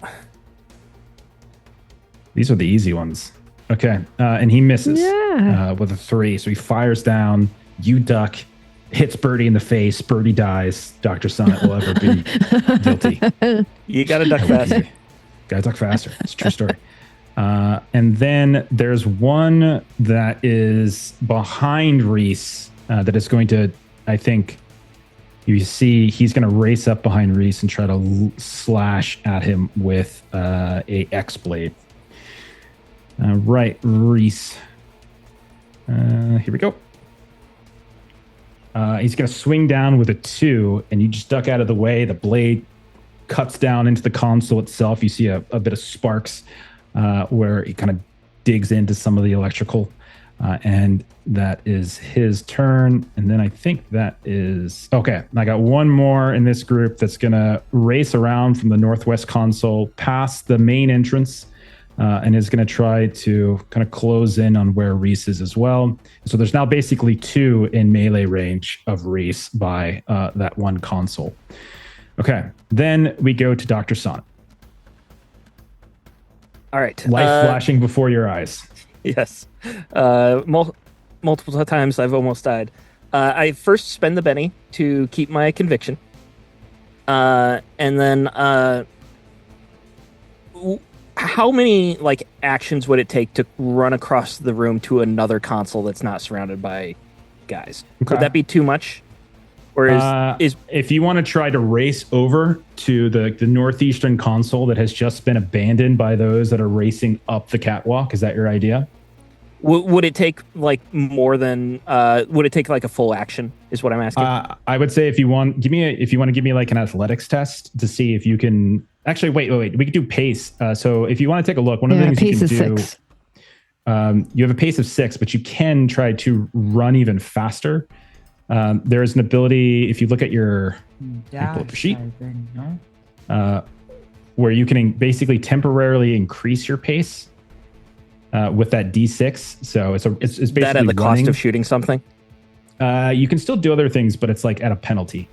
Yeah, running that free action, you get a -2 on every other action. Yeah. So Okay, what we'll you try basically do is you would roll a D6, you would add it to your pace. That determines how far you can go.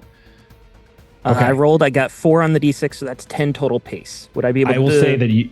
I will say because they cleared it, it's kind of an open run and you can run over and get to that console. Yes.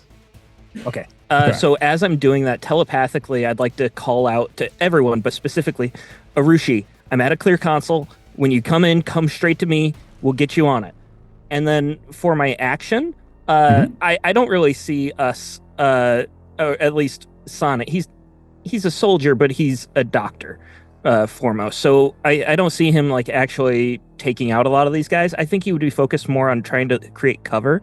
This is an engine room. Would there be steam vents or gas pipes or something that I could shoot Absolutely. to create a gas cloud? Yeah, there's definitely various things that are here Nice. to Something Nice to give idea. some smoky cover just pipes to and obscure. things.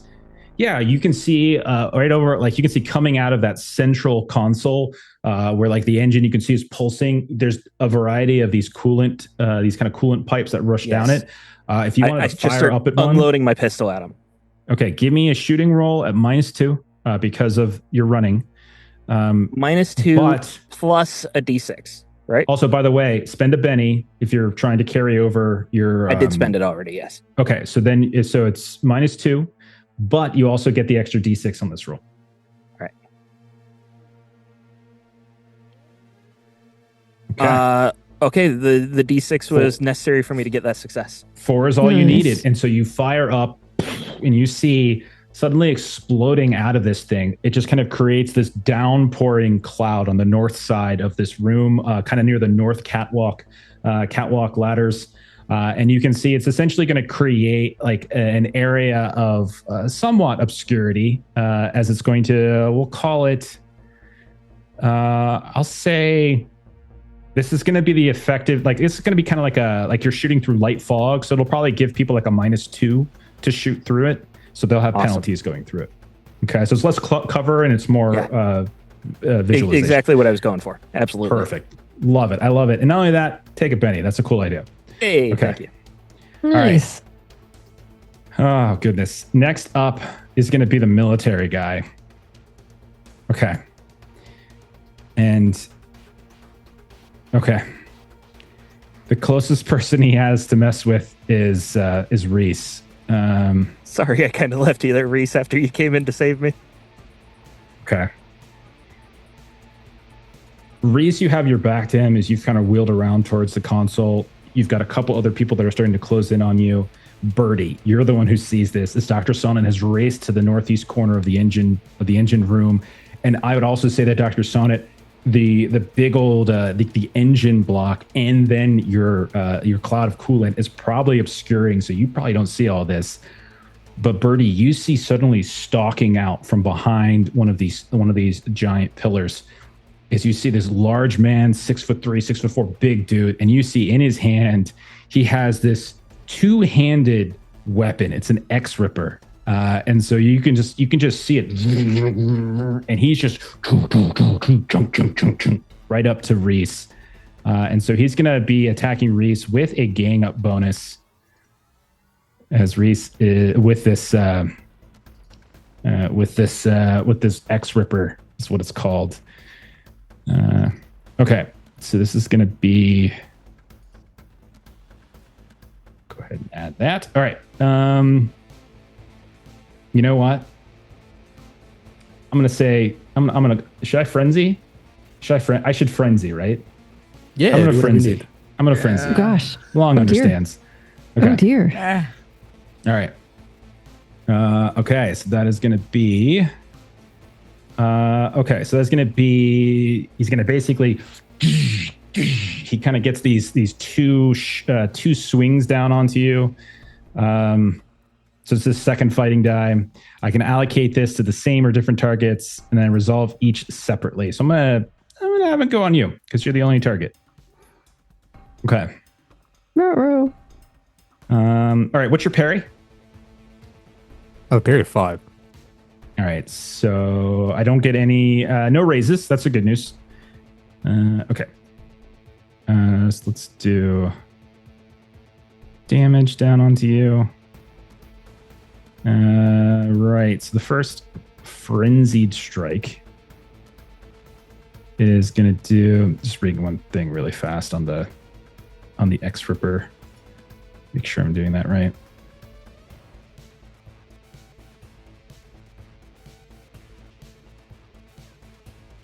Okay. Okay. So it's actually going to be a total. Actually, it is going to be a raise. Sorry, because frenzy. And if I'm wrong in the chat, please correct me. But when you do frenzy, you add the second die onto one of your attack dice. And since I only attacked one, I would only have one to attack two. So I think it's just like creating a bigger hit. Okay, so let me roll it. Okay, here we go. Sorry about that long. All right, so the total damage he's going to do to you with this strike is 13. What's your toughness? 6. X toughness, I should say. Sorry. Yeah, it's 6. Okay, so that is going to be 6 is shaken. 10 would be your first wound. Not enough to get a second wound. So you're shaken with one wound. You can spend a Benny to soak if you like. So 2 attack dice are separate attacks. They are separate attacks. So I take it back. See, why did I second guess myself? Okay, so the first one then. So then I also get. So basically, I'll get a second. Let me reroll my damage. I apologize. Ignore everything I just said. And I'm just going to roll 2 separate bits of damage. First attack is 12 points of damage. So it's going to be the same thing. Shaken with a wound, Reese. So do you want to soak? Yeah, soaking is all the wounds that I take. You spend a Benny, and then you make a vigor test. And if you for every success or raise you get, you soak a wound. Okay. Yeah, the outcome determines it. go ahead and give it that try with the Benny here. Okay. Benny it up. Roll your vigor. Is this modified by the conviction at all or no? If you spent it, yeah. So it's a trait roll. So yeah. I'll go ahead and do that. Yeah, give it a go, man. Oh. Got a Okay. 5. 5 is enough to soak the one wound, which would then have reverted you to shaken. And since you soaked all the wounds, you're fine. The second swing, I rolled bad on damage. I only rolled a 7. So the 7 would shake you. So you can just be shaken. And then remember, when it comes back around to your turn, you have the opportunity to get a free unshake. Or if that doesn't work, you can spend a Benny to automatically remove it. Okay. All right. Ray, you are next up. You and your 2 wounds. You are in the vent. You hear and see a lot of this happening.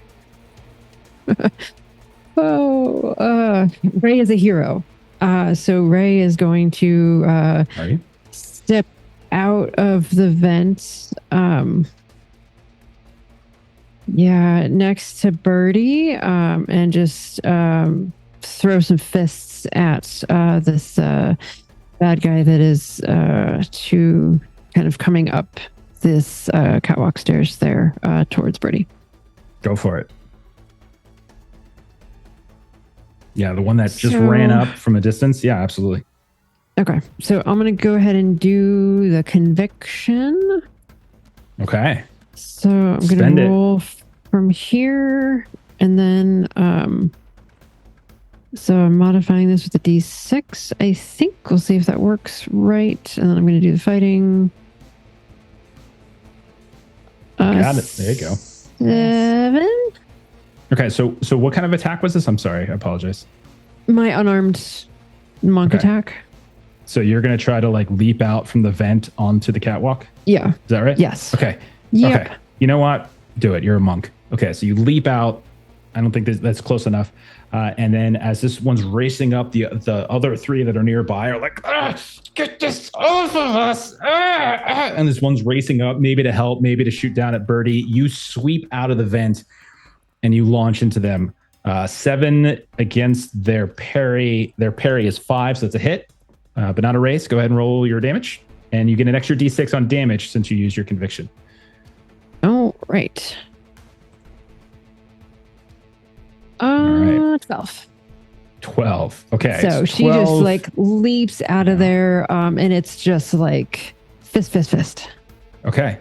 And so as you like rapid, like maybe you sweep in, you get them first with like your feet, they stumble, and then you come in with like the rapid punches, and then they fall down the stairs that they just ran up, and you hear as that is enough to take that one out. All right. Okay, there we go. And then finally, Harushi, thank you for being patient. No worries, man. You're up. You hear Dr. Sonnet in his command or suggestion or whatever you want to call it. What does Harushi do? First, she's gonna bamf to Dr. Sonnet and pretty much immediately get to work on the console there. I don't know if it's electronics next or repair. All right, so there are a couple different options. So let me explain how this is going to work. This is going to be a dramatic task. And so you all, because it took you a while to actually come here and you missed some of the signs, you are going to require... We never got lost. What are you talking about? Yeah. I'm going to say it's going to take you 7 tokens and 4 rounds. So you have 4 rounds to accumulate 7 tokens, essentially. And if you do not, then it would be a fail. Now, in terms of... So this is like... So one person can do this.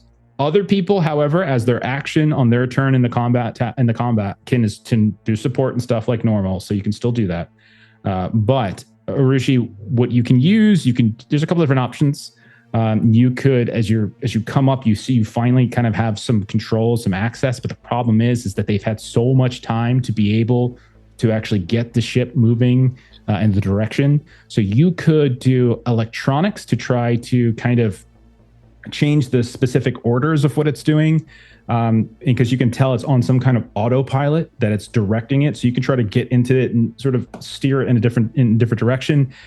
Piloting could also work if somebody wanted to constantly micromanage and redirect so the autopilot isn't kind of kicking in. Or you could just do repair, which is pulling some wires and just ripping it up and such. So it's kind of up to you. Now, you realize, by the way, Arushi, as you get to the console, that those documents, those data pads that you had looked at in that briefcase, some of that is exactly what they used to actually change up some of the controls. And so you can see they've gone through certain startup processes. Normally, this would have been a -4 penalty, but because you access those, it's only going to be a -2 penalty. So Nice. So Awesome. It's up to you, electronics, piloting, or repair at -2. What would you like to If it's at a -2, then I'm gonna do a repair because I get a +2, so it'll They just cancel be each other net out. And I will add my conviction as do? well. Okay. So spend your conviction, which means you're going to get your D6 on the roll. And just type in 1d6 in the mod Yes. box. Yeah, just Exactly. D6.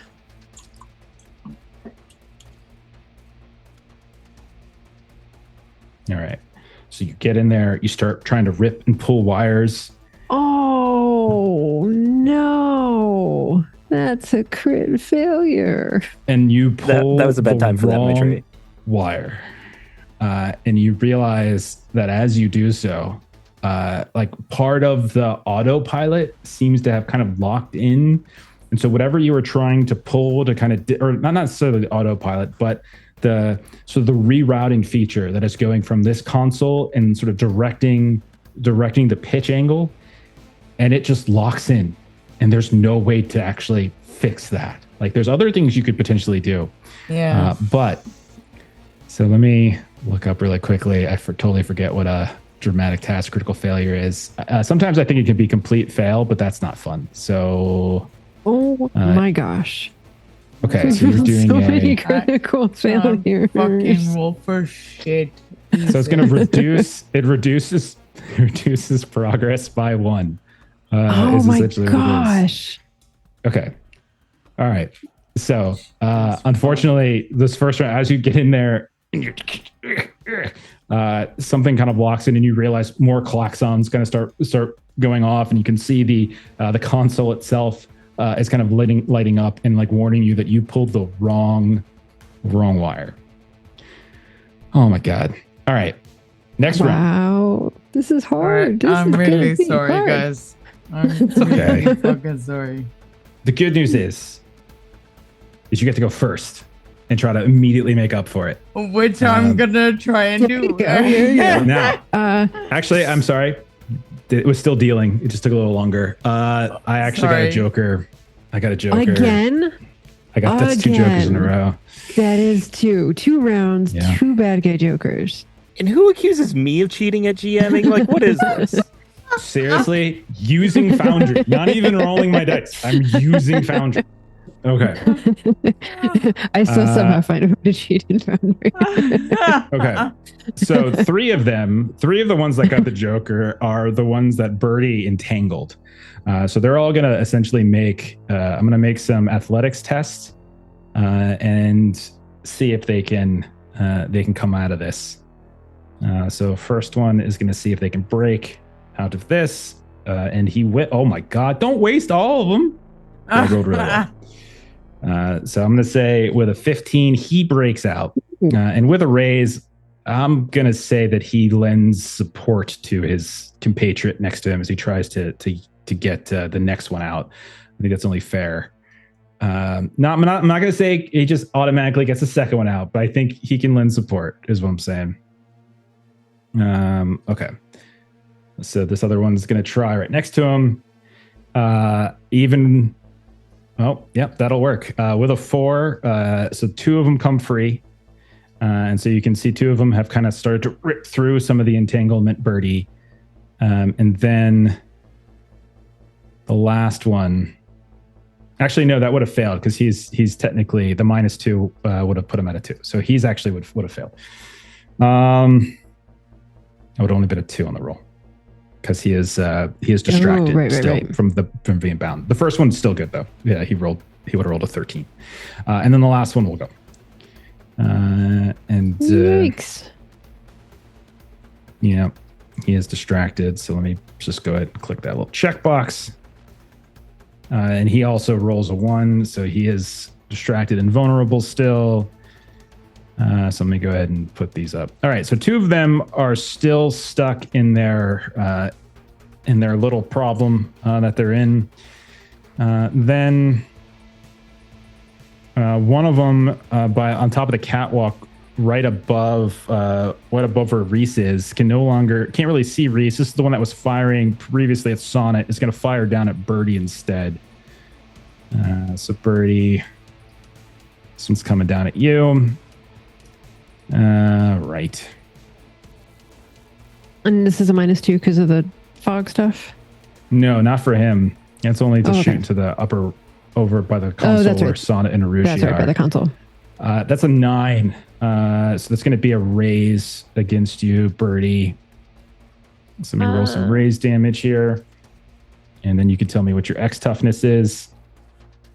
Jesus, guys. I just don't know what it is about this game. It's being so nice. It's so much nicer to me than Deadlands and Holler everywhere. What's going on? That's a 25 against your X toughness, Birdie. Which one's my X toughness? The like brown box? I put it in the 7. I put it as a separate. You've got stat. 7. Okay. So 7. Yeah. Okay. So 7 would be shaken. 11 would be first wound. 15 would be second wound. 19 would be third wound, and 23 would be fourth wound. So you're being shaken with 4 wounds. I presume you want to try to soak that. Yeah, let's try. Spend a Benny to soak? Yeah. So spend a Benny. And a vigor test.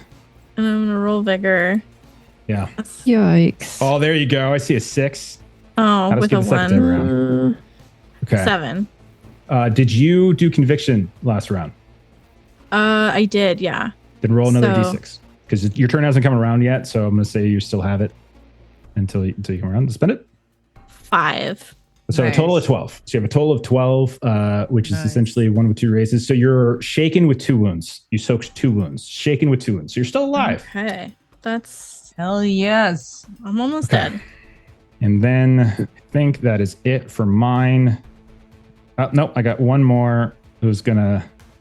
Yeah. Military guy, right? More. I think this one's going to race around to the northeast, and as like the guy in yellow is shouting out commands. So I think he's going to start racing in the direction of the northeastern console. He has to go all the way around that central engine stack. So I don't think he's actually going to be able to do anything. But you see him just racing, pushes through that coolant. You could see it's kind of caking on some of his clothing as he races through, and that is his turn. Then it is going to be the military guy's turn, who's got the X-Ripper out and is going to once more try to X-Ripper Reese Morgan. All right. So, and you are once more outnumbered, as you've got 3 of them on you, Reese. Right.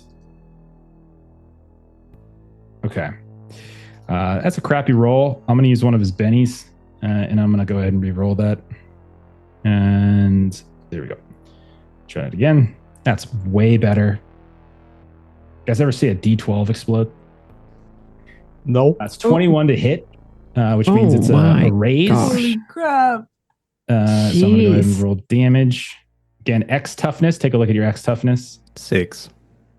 All right. 14. So 14 is going to be 6 would be shaken. 4 would be shaken.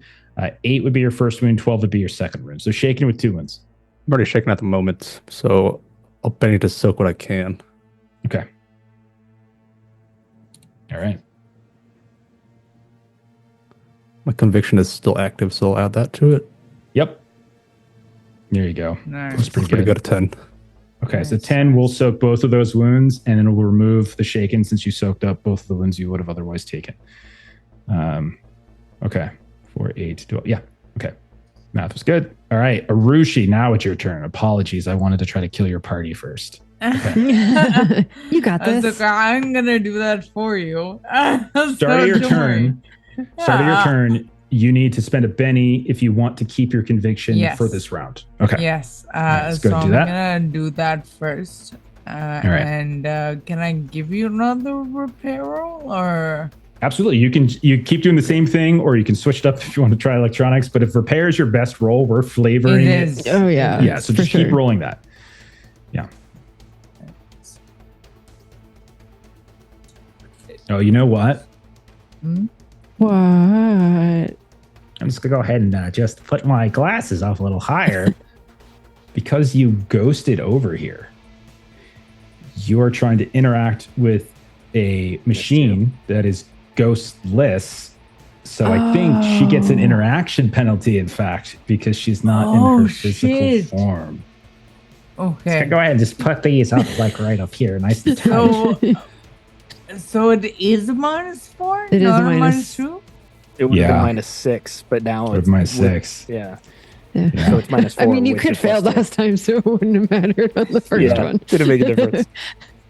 Yeah, you can Okay. also assist someone. Yeah, like someone can support you and stuff like that as well. So like that's the thing. I will be offering support on my turn if I can. You can delay. Okay. Like you can delay. I can do it outside of your turn? action. No, I'm gonna say Arushi can delay, and you can take. Your Oh, if support. you want to can wait, wait for I'm help. up next. So Oh, if you want to yeah, just that's pause. fine. Easy. Yeah, we can just flip it. That's fine. Easy enough. Are you okay with that, Okay. Maitre? I'm totally fine with that, except I don't know how to like roll that in Foundry. Because if I'm already using the mod box for the conviction. So you would do -4 plus D6. Oh, I see. Okay. Oh, fuck. I rolled by accident. I'm Well, so let's let Dr. sorry. Sonnet. Let's let Dr. Sonnet attempt to. I'm so sorry. support My you finger first. just slipped. I'm really sorry. No worries. Go ahead, man. What you got? Okay, so I do want to assist with piloting would be pretty much the only thing I can offer. I'll take it. And then after that, I'm going to try and move just to like be in between the guy that's running at us and her. Fair enough. Okay. And I got to spend my Benny for my conviction. Yep. Oh dear. 5 total, so that is a success for the support. That is a success. That'll give Arushi a +1, and then you Okay. step in front, or you throw Arushi instead. You threw Arushi. Get over there. Oh, Okay. he's coming. Go get him. Okay. So Dr. Sonnet steps in front. All right, Arushi. So that's a +1 from Dr. Zarna, plus D6 from my conviction, -6 from No, all it's of minus the 4. stuff. -4. It's a grand total. If you're putting a lot in, you should just do a -3 plus D6. Okay. Then I'm sorry. -. No, it's fine. There's a lot of different things that are affecting this roll, so it's all good. Take your time. And like it's- millions of and it's people's important. lives are on the line, it's so like important. it's definitely a high stakes roll. We don't want to crit fail this again. Like I said, we. Very nice Just of her. teasing, I'm Maitre. so All right. scared to roll. Don't be scared. All that's going to happen is millions of imaginary people are going to potentially pass away because of it. Go ahead. Do You it. got this. You Come got on. this. Explode. There you go. Look at this. There. What are you worried about? Oh. You're crushing it. Holy Crap. Holy This shit. is all Okay. Steven's support. That's why. Yes, I'll take entire Okay. credit for that. That is all me. 14 with your repair die, and then a 10 from the conviction die gave you a total, when all was said and done, of the. I don't think you did the math right, by the way. You actually rolled a 21, but that's still amazing. Yeah, the math was kind of weird. But it's 14 from your repair die roll, 10 total from your conviction die, minus the 3, puts you at 21. Okay, so that is, and the cool thing about dramatic tasks is not just a success, but raises count towards tokens as well. So you got, with a 4, that's your first. With an 8, that's your second. With a 12, that's your third. With a 16, that's your fourth. And then with a 20, that's 5. On one roll, Nice. you got 5. Nice. How We're going you the right were, direction this time. Start to Yeah, this was redeem way from a better. Could fail. Yeah. So what do you think it looks like as you like panic, pull the wrong thing, and then come back and do it correctly? First, she jams back the wrong wire. Go back in.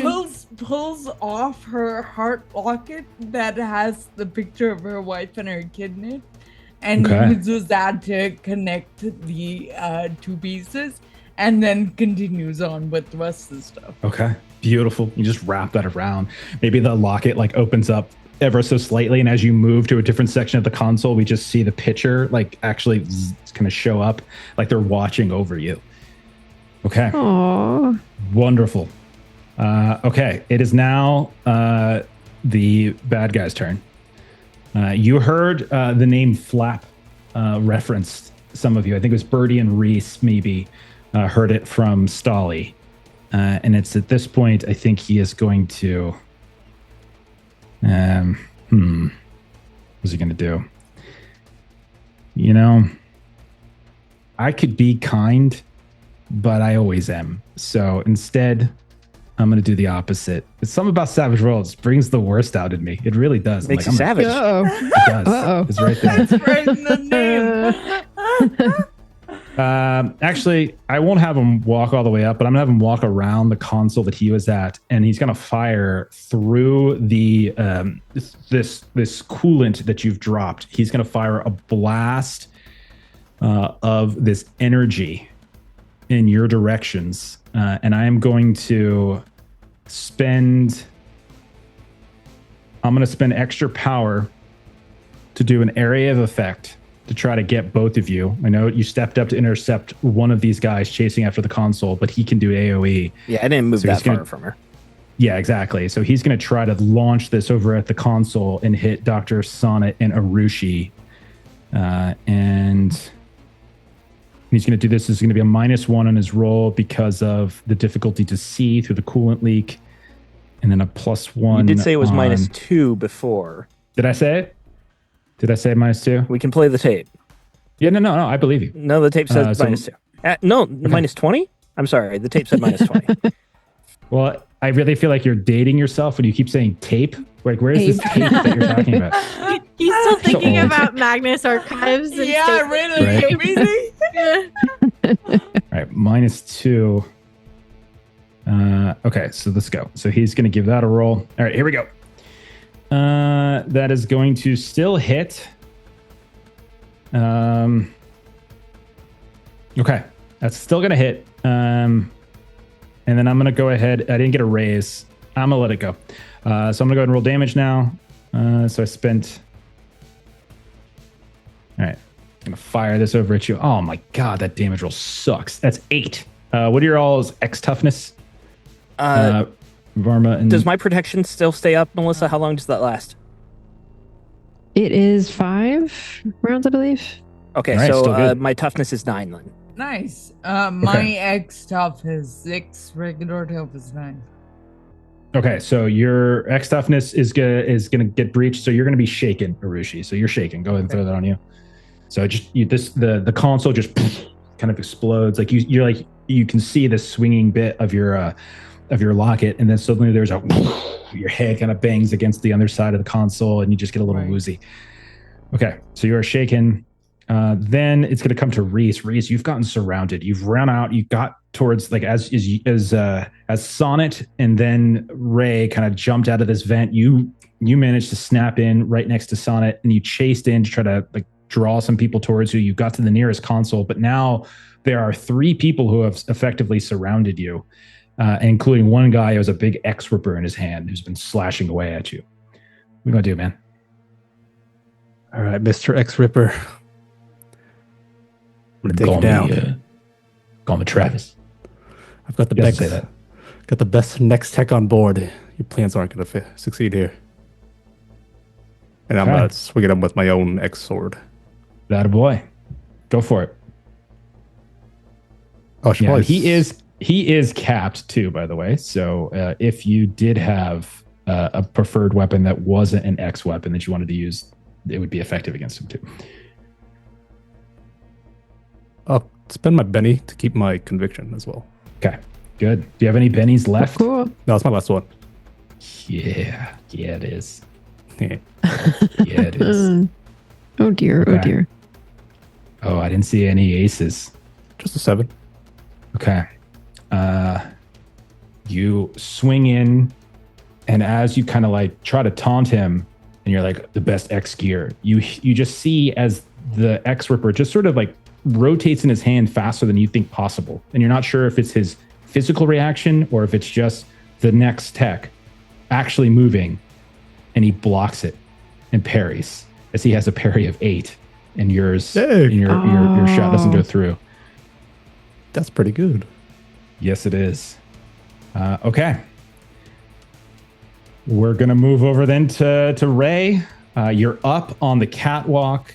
You killed one, knocking them down the stairs. There's a second one in front of you that is racing up to try to help these two that have been entangled. They remain entangled and distracted, and there's 2 others up on the catwalk with you. So, but there's one immediately in front of you that you can tell is reaching forward and trying to like pull and rip at some of these weird ice tangles, these tendrils and such. So, what do you want to do? Yeah, Ray's pretty straightforward. So she took out the one, and there's another one that presented himself in front of her, and so she is going to try to kick this time. So she's going to attempt a kind of a spin kick kind of a thing. Absolutely. And have you used I'm conviction? going to spend a Benny to keep my conviction because I pulled that up last round. So there's that. Nice. So then it's going to be unarmed, modified by a D6 with my fighting. Yep. Oh, that's a good roll right there. Not as good as I thought it was going to be, but still pretty good. Okay. A 12 to hit is excellent. He has a 5 parry, has a raise. So roll your damage with raise, and don't forget your conviction damage on top of it. All right. Damage. Oh my goodness. Oh my goodness. Holy crap. That's a 28. So she is spin kicking, kick to the side of the head. 28 is a ridiculous amount of damage. As you spin kick, you launch this one, I'm going to say, into one of the ones that's entangled. And I'm going to say that one goes tumbling off the side of the catwalk. With 28 points of damage, I'm going to say you take out 2 in one big kick. That's an absurd amount of damage. Holy shit. That's fucking awesome. Okay. Aces on D8s. Very nice. Very nice. Okay, fantastic. And do you do you move up to the next one? Just keep pushing your way through the catwalk, or you have a little bit of movement if you wanted to do something? Yeah, I think I'm probably wanting to move myself towarst Reese because Reese is like 1v4ing over there. Okay. So that's kind of. Do you want to try to hop down? You're above him. You're on a catwalk. Do you want to try to hop down, or you just want to race over on the catwalk and then drop down? What do you prefer?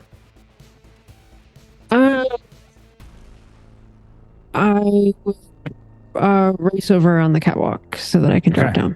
So you start racing over, like there's some blocks along the way because there's one guy who's entangled in the middle of it, and there's another one who's like just broke free of the entanglement that Birdie cast. So like you're basically trying to push through them a bit, and they're sort of standing in your way. Birdie, we come to you. You just got shot. You rolled, you're shaken, and you passed. So you are no longer shaken. You got your free unshake. You've got 2 wounds on you. There's a guy up point on... of order. Yeah. She should have only had 1 wound as well because she took 4 wounds and she rolled 12 on her soak. So we did the math wrong where we like took off the shaken. We counted that as a wound. Oh, okay. Gotcha. So it's okay. Yeah, go ahead and make that change. Thank you. Okay. Also, right, go for for whatever it's worth, Ash, on my turn, and I forgot to say this because I was all stressed out, but definitely like X on Bond, Birdie could use your help. Okay. Shit. Okay. That will be in her head. There's still a lot of people for her to get through. So yes. What she'll do first is I'm gonna spend my Benny to keep my conviction. And then get through all of these things. No one's gonna have any bennies left. Oh no. I'm out. No. We needed the conviction. I have one left for my conviction. And I'm gonna spend my points to get these 2 So the big guy. Be careful with saying these two, since no one can see other than us. So there's 3 that are around Reese on the ground floor, and then there's 1 on the catwalk above him. Yeah. So what are you trying to do? I'm going for 2 on the ground floor that are kind of blocking me and are on Reese. Okay, so it's not about. Yeah. So in this case, like, you're trying to do a medium blast template, right? Yeah, I only have 3 PowerPoints, so I want to spend all 3 that I have. Okay. Okay. I would say, yeah, you could probably get 2 without getting Reese. I think if you wanted to try to get all of them, you might unfortunately get kind of Reese would kind of get tangled up in the middle of the tethers kind of going between them. So yeah, go ahead and do that. Spend your 2 to get you down to. Okay. I'll have 1 left. And then I got my. Well, I think you should have 0 left because it's plus, right? Hang on. Yeah, because you got to spend the PowerPoints to cast it. Yeah, it'll take 2, and then I added my 1 extra in the thing. But it's not 1 extra; it's 2 extra for the area of effect. Okay. Yeah. So then I can't do that then. Unless you do the thing that Melissa looked up. What was the thing you looked up, Melissa? You're talking about the shorting? So basically, if you needed 4, but you only have 3 to spend, then the difficulty would be a -1. 1. So when you're doing the roll, it would be a -1. Okay. Okay. So, okay. But if you fail at the roll, it counts as a crit fail. Yeah. Oh, the system won't let me do it though because I don't have enough PowerPoints. It won't let me do like the Foundry system? Yeah, I'll give you some. Yeah. So I'm just going to put you at 4. Okay, try it again. D6 -1. Man. Okay, that's pretty good, maybe. 10? Okay, 10 is excellent. All right, so we're going to say that 2 of them become entangled. 2 of them become bound, technically. Yeah, because as you get the raise. Right? Okay, cool. So the big guy with the X Ripper and one of the other ones near Reese at that console are going to be bound, which means they become distracted and vulnerable. Actually, never mind. There is just a bound. I didn't even realize that. My bad. I didn't realize I could just click Birdie. Bound. Look at that. I was like doing everything manually. Like, what is this, 2019? Like, come on. All right. Okay. Foundry for the win. Cool. And if I have any movement left, is there room to crawl like on top of these, like behind this thing, or should I go around of them? I would say if you're trying to crawl and climb over top of those crates, I would say that's probably an action that you would probably do to climb over top of it. I can't do that. Okay, then I'm just gonna hang out here for now, and then I'll plan to run. Still hang out in the corner underneath the vent where Sonnet originally popped through. Okay, excellent. Then we come down to a group of the thugs. There's going to be, let's see who we got. These are the 2 that are actually right next to Reese, including one that just got entangled. So I'm going to go ahead and have him try to break free of his entanglement. So let's give that a go. And he will not. And then the second one will leap past him and will try to slash down with an X-Blade onto Reese. Okay. All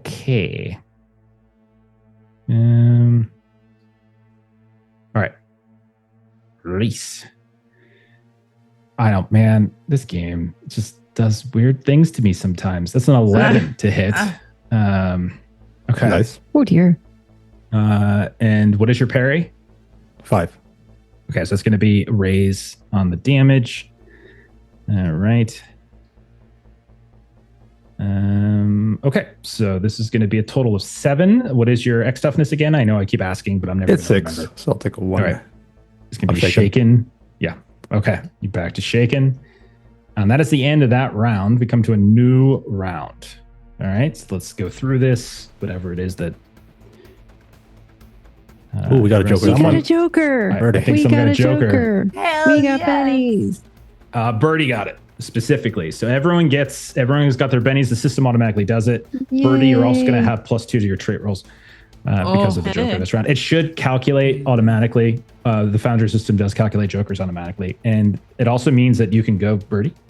Cool. So I got a Benny back. So Yes. I'm going to spend that to keep my conviction. Damn right. Makes perfect sense. Please. I am going to run to Arushi. Okay, so we're going to do the same thing Dr. Sonnet did, which is basically if you want to get all the way over there, do the same thing he did, which is Like the roll your running pace guy? die. Yeah.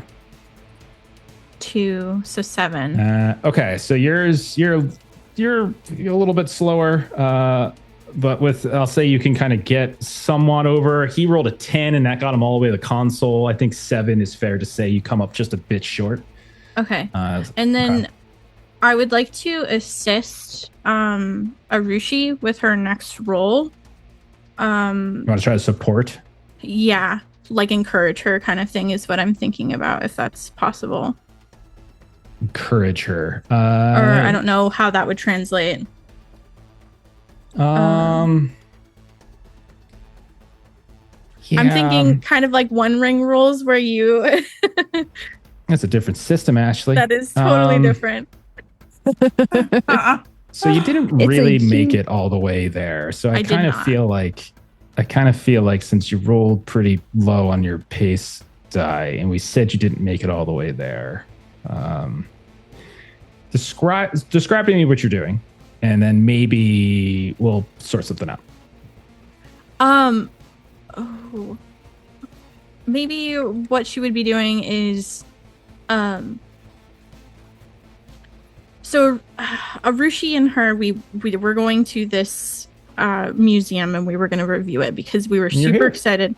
We're here, and there's so many other things that we want to do with our lives, and there's so many people that we're trying to protect, and think of your daughter. Like, your daughter would want you to keep on going. Like, you can do this. I know you can do this. You've done it before. Slow and steady wins the race. I know you can improve this, and you can fix this, and you can get us off of this goddamn Okay. museum. All right. Persuasion -2 because of the pace thing, because you're not all the way there. You're a little short. Okay. So go ahead and so you're kind of out of breath, maybe, sort of, in a way. I Yeah. don't know if that makes sense when you're in a ghost form. I'm not sure if you lose breath or not, but I think it makes the sense. equivalent. The equivalent. Okay, and then I And do you get got my your conviction, conviction also. right? Yeah. So Yeah. I'll have to roll that separately for this. What I had done was D6 minus whatever. This one didn't Yeah, have yours a didn't thing. It roll was right. just the mod. Yours was some weird advanced calculus that was popping up there. Got it. 11. Okay, 11. Excellent. So that's going to be a +2 to Overushi's yes. next roll. Okay, as you feel this surge of. Amazing. Okay, then. Forceful positivity. Love it. All right, then it's going to be. Let's see. Okay, so it's going to be some of my thugs, including the one right in front of Dr. Sonnet. All right, so Dr. Sonnet, this one's going to raise an X-blade and is going to slash it down upon you. All right. Pass. Okay, well, you passed, so never mind. There's no counter to passing. Do I want to do a desperate wild attack? I think I do. I think I'm going to do a wild attack because it's fun. All right. What's your parry? Parry is 5.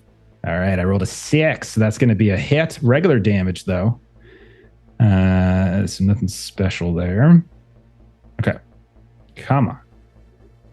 Not Toughness great. 9. All right, does not get through your toughness.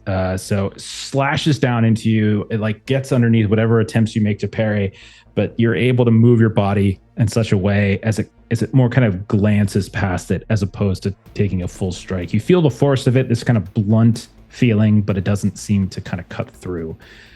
All right. I don't know if it matters, but you're getting a 0. Like it's a 0 plus a d6 on that. Oh, thank you, Melissa. That's so very kind. Yeah, that should be an extra Melissa, D6. why are you calling that Let me out just when go he's ahead and roll attacking that me? really fast. I mean, it's very clearly a 0 right there. Yeah. So, All right. It's an 8 total. So you shake it. You're just shaking. Sounds like. I think I met it. Well, no, I still have 9 toughness. Oh, you still have 9? I'm sorry. I thought you said 8. My bad. Okay. Yeah. So you're good there. No thanks to Melissa, but it's all right. Now you earned it the correct way. see, yeah. All right. I'll earn it any way I can. One up on the catwalk that's still caught up in some of these tethers. It's going to attempt another action to try to get the hell out of here. And so they are going to fail once more. But there is a second one up here that's already free that is going to close in on Ray, as Ray is the closest, and they're going to similarly attempt to slash down with their blades, their X-blades. I also am going to wild attack because I think wild attacking is fun. And they don't live forever. So it's going to be a total 6 to hit. How does that do against your parry? That on me? Yeah. That's a 6. Is my All parry. right, so that's a hit. All right, so let me roll damage. So I think this one's also going to have that issue where it's not rolling my thing. So I'm just going to add in a raised die to compensate for it. So don't freak out. I'm not looking forward to this. Me and my 2 wounds. It's okay. Only 4 points. Only 4 damage. You know what? I got some bennies I haven't spent, so I'm going to spend it there. Let's roll it again. Oh dear. All right, let's try that one more time. A little bit better. That's a 6. How's it against your X toughness? 7. 7. Okay. Doesn't manage to get through it. And then who else do I got? Who's Blue, still glowy, up? snaky, just sliding right around it. There's one that's right over top of where Reese is on the catwalk that had been firing at Birdie. I think they're going to track Birdie across and sort of stay up on the catwalk, and they're going to fire down with their gun as they have an X pistol that's still out. And I'm going to give them the -2 still for the coolant that they're firing through. All right, here we go. Thank you. You got it, man. It was a good idea. And besides, I just roll nothing but bangers. That's a 5, so it's gonna hit. No raise on you, but I'm gonna go ahead and roll some damage. Only 6. What's your X toughness, Birdie? 7. All right. It does not. You kind of feel it kind of grazes you. It doesn't quite get you in full. All right. That is all of them. But then it comes to the yellow guy. So Flap is how we've referred to him. All right. I gave it to you once. I'm not going to keep giving it to you. He is going to step through. And he is no longer going to get he's going to step through the coolant. And then he's going to fire down a blast. And I'm going to put a lot into this. I'm going to modify this with area of effect so I can hit the 3 of you that are near the northeastern console, Birdie, Arushi, and Dr. Sonnet. I'm going to add 2 more power to increase the damage as well. So if I do hit this is going to just essentially nuke this entire corner of the engine room. Okay. So here we go. This is going to be...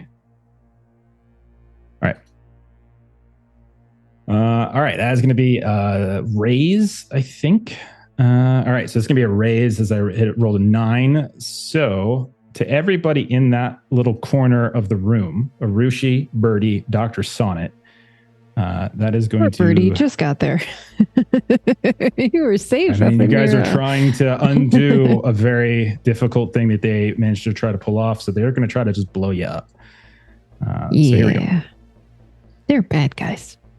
All right, that is going to be 13 points to everybody in that little area. So let's do one at a time. Birdie, you said your toughness was 7. Okay, correct. So this is going to be shaken in a wound. I'll come back to you in a second if you wanted to do.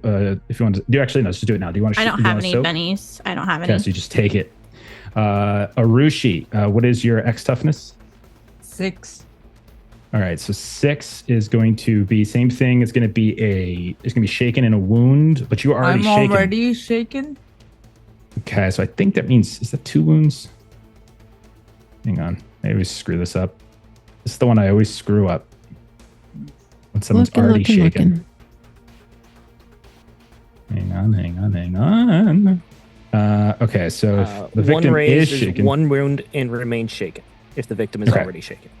Good, thank Page you. 94 of the card. Okay, so you take a wound. You're currently shaken. Did you want to soak? It would require a Benny. I would like to, yeah. Okay, how many bennies do you have left? I have 2 bennies, so I'm going to use 1 to soak and 1 to keep my conviction next turn if I get the next turn. All right, go for it. So give me a vigor roll. Okay.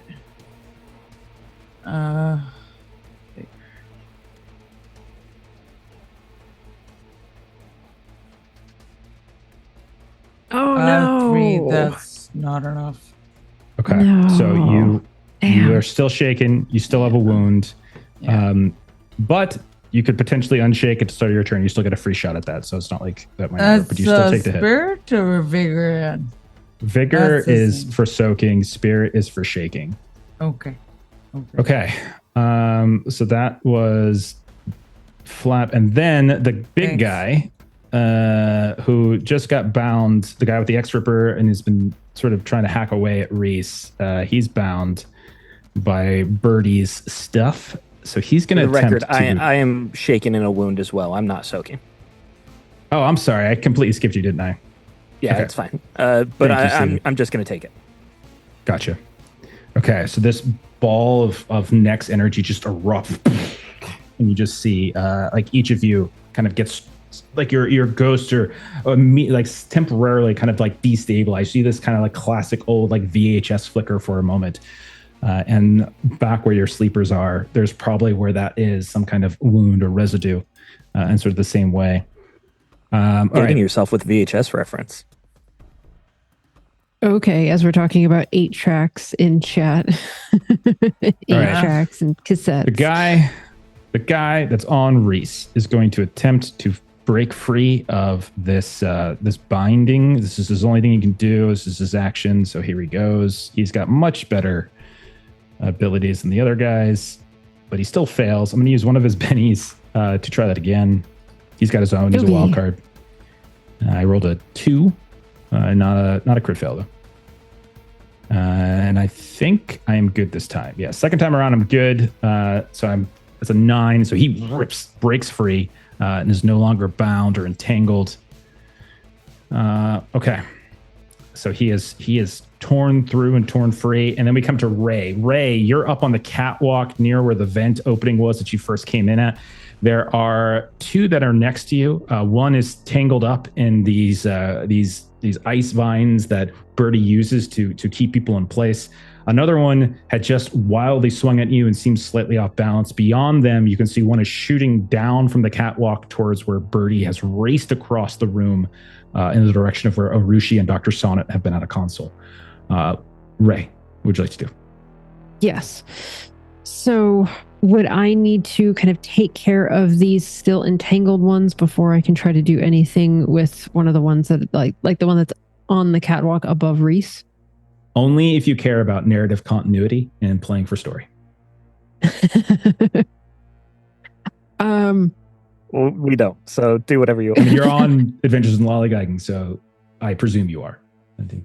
Right. So, yes. Okay. I will see what I can do with these. Look, you're John Wick in this, okay? John Wick. I am. It's just going to go through them and take them out. So that's what you're supposed to do. Yes. Okay. So go for it. I am. Okay. So first, I'm spending a Benny. So that brings me from 3 to 2 so that I continue my conviction. Okay. Then I'm doing. Bennies? What have you been using your bennies for? Okay. Just this. And then we got a Benny back. But we're in round 3.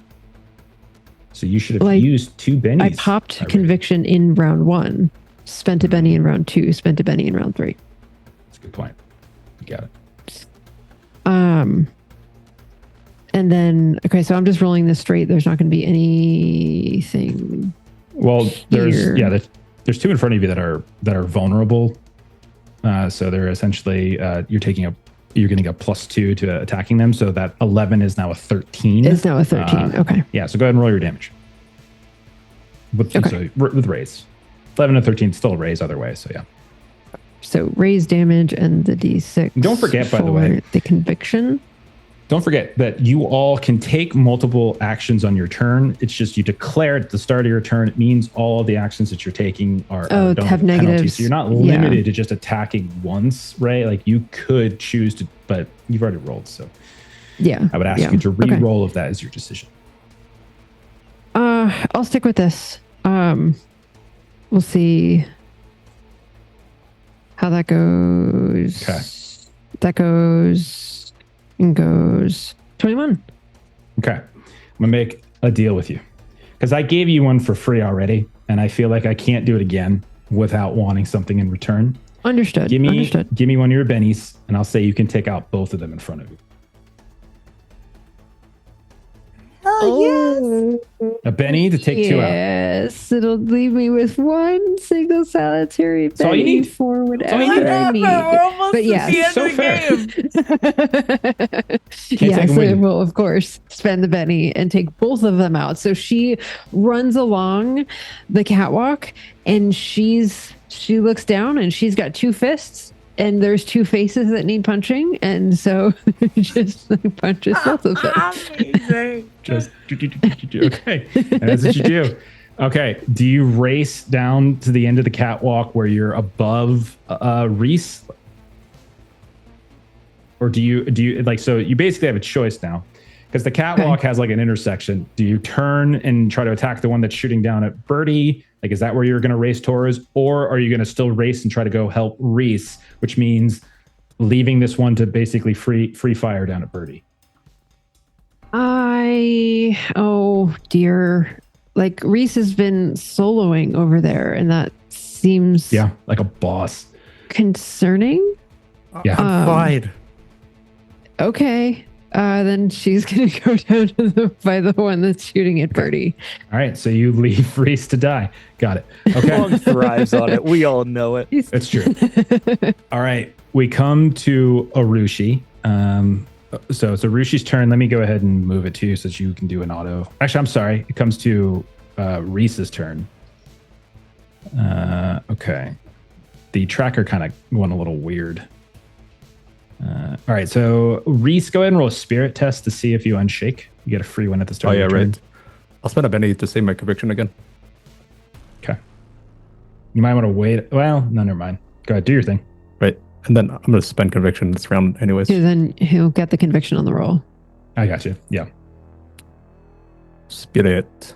No. Yeah, Go to 7. 7. You are you unshake. So you can go ahead and unshake and take your turn. One of them next to you is still bound up. They are technically vulnerable, so it means you would get bonuses against them. Yeah. The other 2 are totally fine though. Right now, my eyes are only on Mr. Ripper here. You surrender now, or I'm going to rip through you. And then on a multi-attack. Oh, all right. Multi-action. Okay. And I'm like it. going to wild attack for 3 attacks. Okay. All right. Give it a go, man. It should all calculate if you click everything. So like when you go to, what are you using? You got a sword, right? Yeah, the X sword. Okay. So you're going to do, so when you go into it, and it pops up, there'll be like a wild attack. So make sure you pick that choice. All right, perfect. And then since you said you're doing this twice, 3 times. 3 times, Yeah. Whoa. I think that's going to be a -4 to each of your attacks. Yeah, it's okay. Okay, man. So long. just add I believe. the penalties in. Don't forget your conviction. So the Yeah, I'll throw it in there. okay. Banking on rolling a lot of dice. Here we You go. got I'm this. so concerned. You I'm start- so No, concerned. this is so good. No, as long as it's rolling fire, this is fine. First hit is 8. Okay, so the first hit, just make sure you did the math right. Get your -4 in there. So you rolled Okay, so you rolled a 9. I don't see how it's getting an 8. It's not calculating properly. So your fighting die plus your bonus die. So you got a 6 and a 3 on your fighting, and then you got a 1 on your conviction, which gives you a 10. Not even calculating your penalty, which would have put you down to a 6. Giving so if you +2 expand for wild attack for some reason. So wild attack does give you +2. So actually, yeah. So no, never mind. I beg your pardon. It is correct. So it's 10 down to 4, 6 +2. Yeah. So it is an 8. No, I did it right. I apologize. His parry is exactly 8. So go ahead and roll your damage. Oh, nice. Sweet. I got a 10. Okay. And this is an X sword, right? Yeah. That will shake him, as he has exactly 10 X toughness. Okay, that's first is good. Go for the All second. right, I've got another one. Yes. Goodness. Oh my god, that's God. a great roll. Holy crap, I just saw a bunch of 6s fly 16 around. this time. It's a raise. Wow. Shit. Okay, I roll your told you damage. guys I was rolling fire. This is great. Ah. Oh, it's Wow. exploding. Wow. Things are exploding for you. Okay, let me 24 double check damage it. total. So the X toughness, let me double check it. So that's going to be, 10, and then we've got, okay, so 14, 18, and 22. So that would be 3 wounds. Oh, goodness gracious. I'm going to soak. I'm going to spend a GM Benny, let him soak it up, see if I can do it. Let's see. I think it's got the button for me. Let's give it a go. All right. So I soak some of it. So I soak one of the wounds. So I do take 1. Okay. So I'm currently shaken with 1 wound. And you still have 1 more attack, I think. Yeah, One it's more got wild another attack. one. Oh my man. gosh. You better hope you survive, or you better hope you kill him. Yeah. You survive. Lives Yeah. of millions down there. He's going to. It's not going to stop me.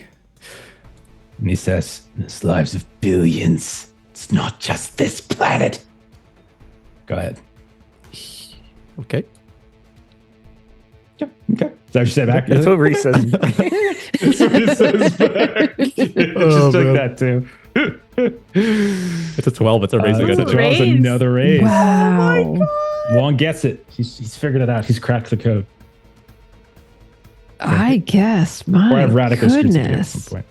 Oh, that's not gosh. good damage. Yep, though. it's small. It's 9. That's not good damage. Do you have any bennies to reroll the damage? I don't. I spent it all. Then nothing will go through the last one. As those Okay. 9, the 9 does not break his X toughness. So you do some damage to him. You make him What a bleed.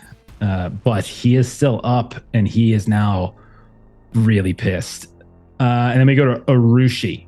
So let me go ahead and I think I can get to you to automatically do the thing. No, I Reese can't. made Okay, him roll a bleed his own spirit blood. test, Arushi. Okay.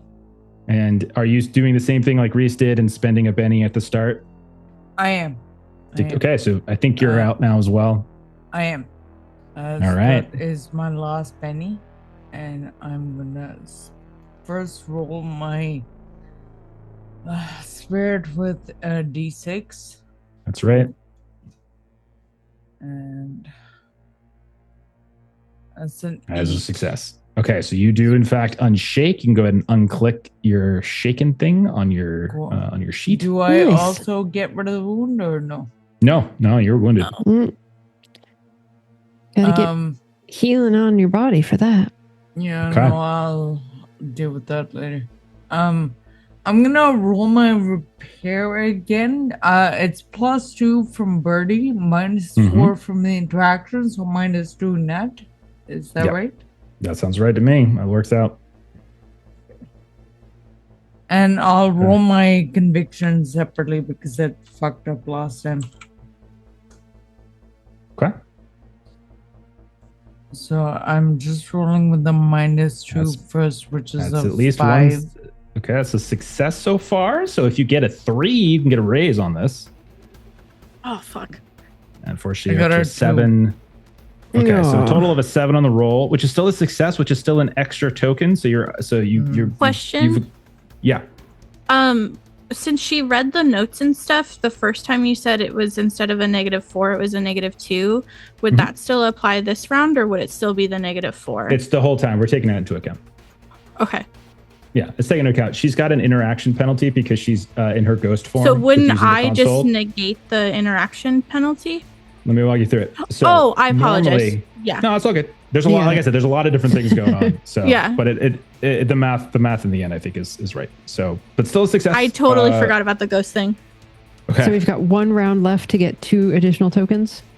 You have 1 round left to get. I don't know if a negative token exists on the round 1 or not. It all really depends on how much of a jerk I want to be in the 4th round, I think. In but- chat, so in chat it went from 7, and then because of that one it went to 8, and then it Okay, was so -4. and one then- round Yeah. to get 2 One more. round Then. I Two. need to get 2 successes. Okay. But Very doable, though. Very Fuck. doable. it is definitely doable. All right, Sonnet. It's automatically rolling yours. And I'm spending But- the Benny as well. But to you're keep spending the my Benny, conviction. right? Roll a d6 because it didn't calculate your. Actually, don't Oh, even bother man. because you rolled a 3. Sorry, I can't it- support, man. It exploded anyways. The ace. Okay, yeah, you're good. Okay, so you're unshaken.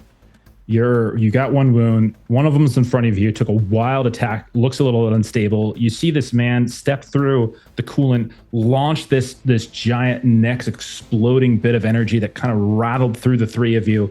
And he has stepped through. There's also a second one you can kind of blurrily see up on the catwalk firing down. And you can see Ray has been moving around the catwalk like a freaking bat out of hell. So, like, what do you want to do? Johnny Wick. Yeah. FBI. So I've had a crazy idea, but I need a little bit of detail to know. On our map, it shows like this reactor core in the middle with like a giant pit or chasm. Like, Yeah. how big would that pit be? I'm thinking of it almost like a warp core in Star Trek. That it's like a kind of a vertical kind of standing column. That's kind of how I'm thinking of it. Mr. Flapper is right next to the railing. It looks like too, right? Sure. So I would like to bank that he's not necessarily ex-bonded to the other guy, or we're at least going to get out. We're going to find out. I'd like to just run at him. He's in ghost form, so you know this is not his capped body. Like Right. His sleeper is somewhere else. I meant for like him teleporting or whatever. I'd like to run at him and just tackle him over the rail. Well, he's here as an ex ghost, so he's ex-bonded to somebody here. Otherwise, he couldn't be here. I'm thinking at least it'll get him to the other side of the room away from Arushi if he like teleports out. Okay, so you want to try to run at him and kind of like shove him into this like coolant pit that this Yeah, I was thinking of like just bear this hugging reactor's and we coming out? both go and then we both see if we can teleport out for extra drama. That sounds like fun. This So does like sound an like this is going to opposed strength be. roll push. Yeah, that's what it sounds like. It's me. It sounds like it's going to be opposed. Okay. Let's see Would that what be I got. strength, athletics, fighting? It's all D6 for me, so it doesn't really matter. I think it's fighting because it's technically, I think, a grapple attack, isn't it? Kind of what you're doing. I would assume so, yeah. And because my initiative is under 5, I am calculating so I can ignore -2 of penalties. So I won't take the penalty for my wound. Okay, doke. All right, go for it. Just get all my pennies ready to use until I beat you. What is it like having more than one Benny? I don't think any of us have. Oh my gosh. Goodness. Just rolling ones left and right. One. I'm out of 3. bennies too. Dude. You failed? That was a bad roll. It is a regular success, just flat 4. Okay. Well, it's contested. So in this case, well, actually, in even still, it would be lower than his parry, lower than his roll. So I'm going to say you rush up, you try to tackle him. He is able to shift and move just at the last second to where you're not going to tumble over. That would be cruel. If you critically fail, I say you would. But in this case, you just didn't beat him in the contest. And so he manages to sidestep. You kind of stumble into the railing, this protective railing, and you're right next to him, but neither of you went over the side. And just for fairness, there's a chance that I might take leaving melee range from the vulnerable Yeah, the guy. other one for sure. Yeah. So let me give a little swing. Okay. Get a little swing. I rolled like shit. I rolled a 2. So yeah, you managed to get away. You feel and you kind of see the shadow of the blade swing down. And yeah, you are right next to him. Actually, whoops. So I moved some stuff around. Okay. All right. Nice try. It was a good thought. All right. Next up are the last to go in this round. This is round 3. Are the 2 that are near the console where old Reese is, one of which is still frickin' bound and will attempt once more to break free and is so freaking close but fails. And then the other one will swing down wildly at Reese, who should be vulnerable, I believe. Yeah, you're vulnerable. So I think I actually just target you. I just try to do that for once. All right, here we go. I'm gonna wild attack because it's fun. That says raise. Okay, so that is a total of a 9 against your parry. It's good to raise. All right, so let's do. The problem is like this is going against your X toughness, so I'm not going to automate the damage because your X toughness I think is different than your regular toughness. So I'm just going to roll this raise damage separate. Not great, Bob, but there is as Melissa. I think I owe you some extra damage, by the way, from this guy. Melissa didn't notice it until afterwards. After I attacked Steven, but didn't say anything about the 0 showing up until I attacked Steven. Let it through with long. So let that play out however you see fit. It's not new information. It's a total of 10, 10 damage against Reese. I'll soak 6. I'll take 4. That'll give me a wound, I believe. Okay, so what's your toughness? 6. Okay, so 6, you are shaken with a wound. Okay. That's the end of that round. And now we move to round 4. This is the round. If you are unsuccessful in this round, everyone and everything down on Arcadium is going to have a very bad day. Okay. Let's go to the next round. No pressure, my trade, Shuffle, but it's all on you. All right. Sonnet ruins everything. And I'm sorry. It's all good. Throws everything in a loop. All right, Birdie is up first. Okay, Birdie, your turn. Unfortunately, you are out of bennies, which means no more conviction for you. You also need to roll a spirit test at the start of your turn to see if you can unshake. What card did I get? Jack of diamonds. Okay. Gotcha. Okay, let's roll spirit. Good news is all those thug guys go last. 4-0. JK. Okay, you stay shaken. I am unfortunately still shakety-shaked. Yeah, so like you can call out and move, but no real actions. So no support this time around, unfortunately. Shake. All right. Anything you say or anything you call out? I know you're like you're still kind of stumbling around. You've also taken 2 wounds, so you're probably not in great condition. I mean, Birdie is a pacifist, so I think at this point, the most she would do is she'd kind of be calling out to the guy who seems in charge, Flap, and she's just kind of like, why would you do this? There's different ways we could have gone about this. If you want to reunify, killing all these people, that's not going to cause reunification. That's just going to kill people and start a war. And unfortunately, all of that seems to fall on deaf ears as he is as you're calling it out, like this is what it sounds like in your head, but as you vocalize it, like it doesn't come through as clearly. And not only that, but he's like tangled up with Dr. Sonnet and he probably isn't even listening. But you like make this impassioned plea, but it just doesn't quite land. Okay. Next up is the big guy standing next to Reese, who is taunted. And so he will take some swings at the vulnerable Reese Morgan. And you know what? I'm going to do a little bit of what you did. I'm going to take a multi-action. I'm not going to go 3. That's insane. but I am going to take two wild attack swings at you. Actually, no, I don't have to do that. I just frenzy. What am I talking about? Why would I even take the -2? I'm just going to frenzy. What's wrong with me? What's wrong with me? So I am just going to. This. I'm just going to try to take out Reese here with a little frenzy attack. Let's go. Let's go. Oh God, I love it when the D12 explodes. It's so nice. It's a critical failure. We see the little line comes red through. Even though we can't see the roll, the critical failure still pops through. What are you talking about? I got 22. There's two attacks. Critical failure. There's two attacks. It's a frenzy. There's two attacks.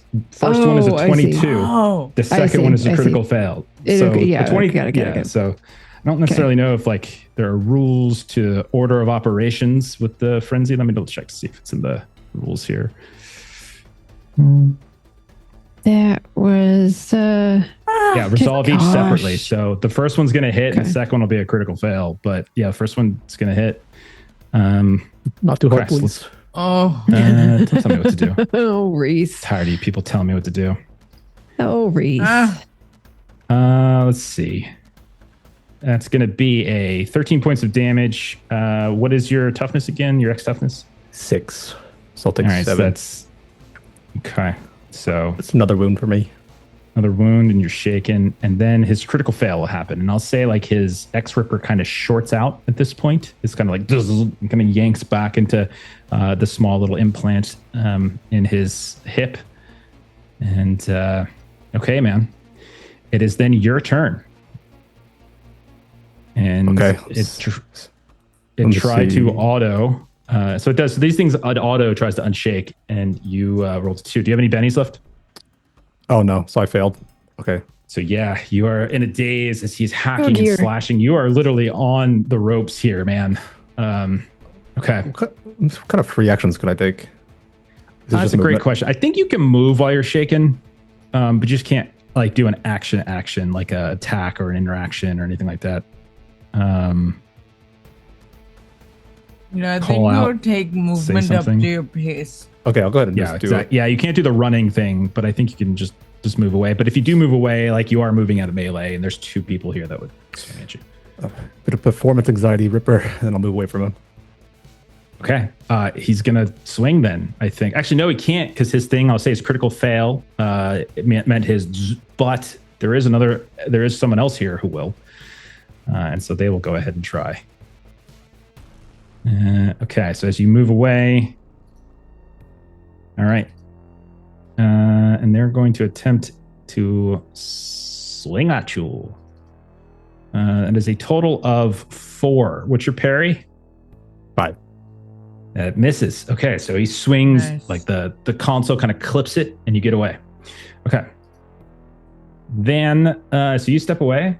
So see, Steven just dropped it. Free actions. You can move to your character space. You can fall prone. You can drop your items. You could give up. You could say, I'm on your side. Just kidding. Stuff like that. All right. Might not be a bad idea right now. Actually. It's all going to come down to Arushi's roll. Okay. Ray, your turn. So, Ray, you are not shaken, so you could just do what you like. I think so. The thing that we really want to have happen is we want Arushi to succeed at her role. That's right. So Ray might be wise to spend her action doing a persuasion to try to support Arushi.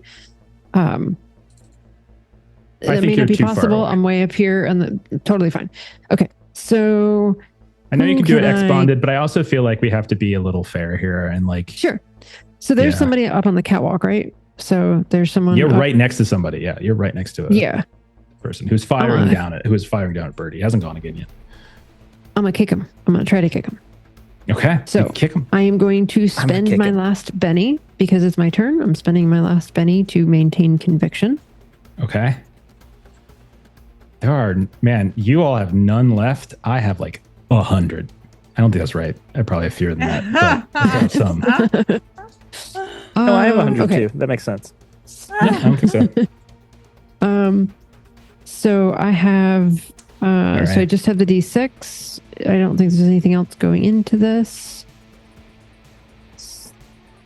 So Looks like that's a hit 10. to me. It's a 10. That's going to be a raise. So Hell roll yes. your damage. Their parry is 5. Sweet. So that's a raise. Okay, Roll your so damage. D6 plus a raise, hit damage. Hell yes. He's still going, Holy still shit. going. You What just did you- explode like crazy in your damage. Describe how you take this one out. Dude, your Um, damage rolls this game. Like, I know. Like it's 4 of them. fucking I think so all 4 of them good. are over 20. Yeah, I think I every think single so, one of them yeah. are over 20. So Ray is. So she had just done like the punch to like the other 2 people in the face, and so she's gonna kind of go back to where she's almost like hopping on one foot along the catwalk towards this guy, and then very much like the monk that is in my background here on Zoom, she is just going to kick this one center mass. Flies over and he lands. He goes, "Whoa!" And you hear a splash fall behind you, Dr. Sonnet, as it kind of lands into this coolant pool that this thing is connected into. Okay. All right, guys. And she generally shouts encouraging words down to Rushi, whether she can hear them or not. Yeah. That's the way I think about it. It's a very chaotic fight, and there's a lot of different places where totally. these fights No, are happening. totally. And so I don't Yeah. think like everybody in these different places has perfect information about what's going on in these other places. So Absolutely. the catwalk Absolutely. versus like down by where Reese has been, etc. Yeah. Hopefully hearing a body fall off the Okay. catwalk is The completely untouched, unharmed, unhinged. I tried. Flap grass. Yeah. We'll go next. I'm playing it. Savage Worlds brings out the God. It makes the okay. He's gonna race. He's gonna move away from Dr. Sonnet, so you can swing at him if you like. Oh, Could I he's use my going pistol on this after still? Harushi. You have a pistol out? Yeah, Yeah. you can pistol whip him. We'll say. Yeah. I think it's yeah. You go ahead. You can kind of knock him on the side of the head or something. 7 to his parry.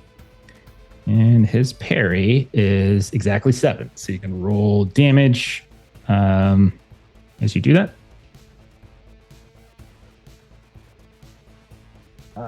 Yeah, sorry, there we That's go. fine. Okay. 8. Nice. All right. And what kind of pistol do you have? X pistol. Okay. So this will, okay. Unfortunately, he is about as strong and tough like a ghost spirit as you've ever encountered. And as you swing down, like it just harmlessly bounces off, as that is not enough to breach his X toughness. I imagine that I'm still off balance too from trying to tackle him, so it was just like a side swipe. Yeah. And then he is going to load up another one of these blasts, and he's going to fire it down towards Arushi and Birdie once more. I'm going to spend the power. It's 2. Let me see how much I can get away with. So it's 3, 4, 5, 6. Yeah, I can do it. Okay, so I'm going to throw another one of these blasts down at the 2 of you effectively. So this is only going to get Birdie and Arushi this time. Dr. Son, you've moved away to the point where it won't affect you, if in fact it hits. All right, and it's going to. All right, that's a 14. So that's going to be a raise. gosh. So he's going to throw this this damage down. All right. Raise damage. Okie doke. Not a great damage roll, honestly. 16 on Arushi and Birdie. Oh my gosh. Birdie, what is your X toughness? Again, 7. please. 7. So that's 7, 11, 15. That's 3 wounds on the Birdie. Yeah, I already have 2 wounds. And I think you snap back at that point. So when you- my I think body so. is just outside of the main locked entrance. Exactly. So like you're back in your capped body. You don't have any. I know you don't have any bennies to soak. So I'm gonna say that's what Yep. happens. So hey, good news is you can't get hit by the next one. The bad news is no one knows you're out there necessarily, and when the time comes to, if the time comes to do some damage rolls, it could be ugly. Arushi, what is your X toughness? 6. Okay, Oh, so no. 6 is going to shake you, 10 is going to be a wound, and then 14 will be another wound. Oh no. I'm at 3 wounds now. Okay, so you are at wounds. Shit. You can take 3 wounds. So a person can take 3 wounds, but it doesn't. It just means so you're up to 3 wounds and still function. It's when you take more beyond that is when you go incapacitated, like what happened with Birdie. She went up to 4. Okay, so he's taken and like Arushi, you're swirling, and it is now your turn, and it is going to be an extremely important spirit test that you're about to roll. Unfortunately, at -3 because you have these wounds. No. So here we go. What happens? I just have a D6 on my. Yep. spirit. The system rolls it for you, and We'll as see. as the sort of the proverbial smoke kind of settles, we just see like Arushi kind of grasping kind of randomly here and there. I'd already rolled for you, my trick. Okay. Reaches out, tries to grab this here and there, and you remain shaken. Yeah. You can call out, you can say things, but in terms of actually rolling the dramatic task, you unfortunately cannot do that. Is there anything you say? Do you fall down? Do you move? What do you think you do? You see Birdie disappear in front of you, and your eyes are kind of misty and dizzy. I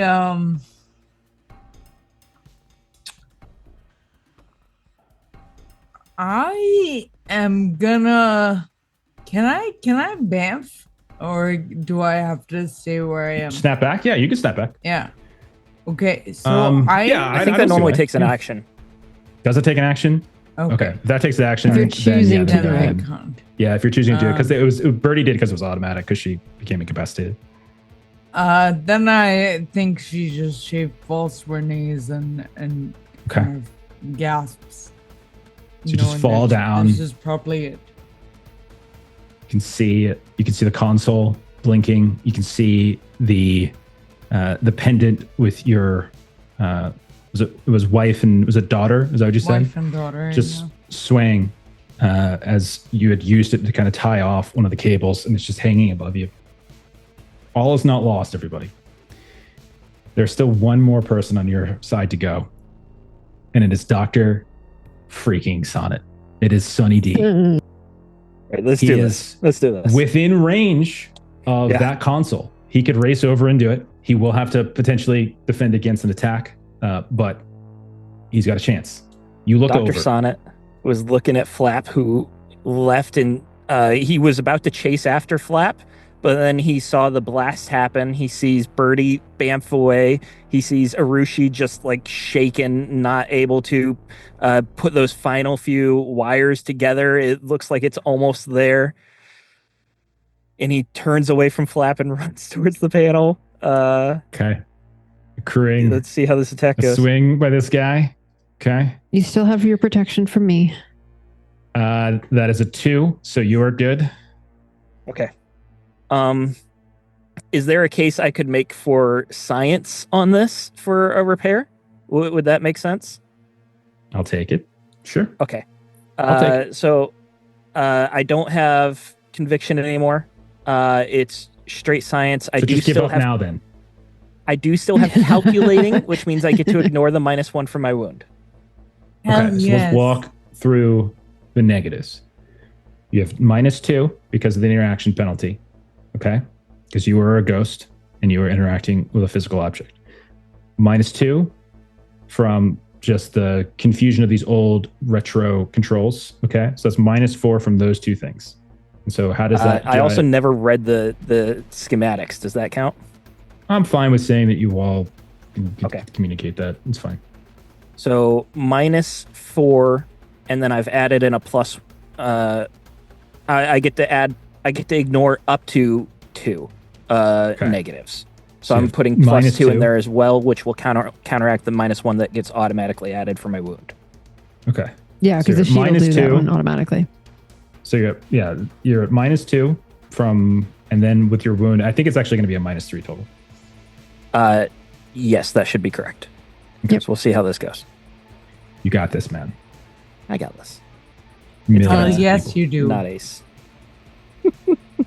Oh my gosh. Yep, that's enough, right? my I got gosh. this. I got this. You They shit. did do the math correct. I'm at the -3, and I rolled a 2. Okay. You're standing there. You're trying to understand it. But as you know, And then science halfway through. and engineering are not the same thing. They are not. And every logical thing that you're trying to apply based upon your understanding of physics, medicine, this old tech is just, it's archaic and it doesn't align with the types of systems that you're familiar with that are logical, and you just can't quite do it. However, I'm going to give this to you or to Urushi, as we have reached the end of round 4, except for a couple little mini guys who aren't going to factor into this specific moment. You see this guy with his corrupted yellow ghost, and you see him beginning to manifest yet another one of these, and you hear the sounds of alarms and klaxons firing. You both know that if you don't do something now, like, this whole thing is going to crash. Are either of you willing to make the ultimate sacrifice to stay here, withstand this attack this guy throws? Yes, you don't even have to fucking finish that Okay. sentence. So Dr. Sonnet, as you're messing around, you look over, you see the ghost getting ready to cast another. Maybe you instinctively put something up to brace it, but you feel yourself just kind of get shoved out of the way. And you look over and you can see there is Urushi standing, dizzy. Urushi, describe the final action here that you take It's and a what goes through your mind. fucking Hail Mary of like, I need to do this. And she yanks the locket of her wife and her kid, and she like shoves it into the last 2 wires she was trying to put together and just couldn't get before, and hopes to God that works. And so as you look back up, Dr. Sonnet, you see that hurling bolt of necks, and you're like on the ground just a few steps away, and you see Urushi scrambling at the last second right as it makes contact with the console, and you see this eruption, this explosion of Nex energy, of electricity, of plastics, metals, cords, and you kind of get thrown back against the wall behind you. The entire ship shudders and shakes, and when you look up, you see Urushi is no longer there. You see the console has just effectively been destroyed. And you see the man in the yellow ghost looking down with hateful eyes. And then suddenly he just disappears. Behind you, Ray and Reese, you can see that the two of you are still kind of fighting. Reese, you're racing away to this small section, hiding behind some crates as this military man chases after you. You look over maybe at 1 second, Ray, and you look down, you can see Birdie is gone. You can see Urushi is gone. You can see Dr. Sonnet is like on the ground off by himself. You can even see that there is this like charred space where the console was. You hear the sounds of the klaxons kind of going and going here and there. What would Ray, Reese, and Dr. Sonnet do in this moment? Just describe it narratively. Don't worry about putting it into the terms of the game. What would you do? Probably goes to Birdie and get her to an escape pod if possible. Okay. So you see this military man's chasing after you. And he's right as he's about to bring the Ripper down onto you. There's a shudder in the ship and kind of slows him momentarily. And then when he lunges forward, you ex-ghost out, and you see right next to the door that goes into this engineering section, you see the physical body of Birdie. You can see she is incapacitated, unconscious. She is not in great shape at all. Ray, what would you do? I think Ray is just going to try to... She's not sure what to do. If there's anything left to punch or kick, that's what she's... Okay. That's what she's doing. So you see below you, there is like one of these figures that's closing in on Dr. Sonnet, who's been like kind of blasted against the wall. And you're able to just sort of race down and slide down the railing and just take this last one out just in a few seconds before Dr. Sonnet can fully like get his wits about him from the explosion, as this one's charging in on him, and you take that second one out. You're right next to Dr. Sonnet. Dr. Sonnet, what would you do in this moment?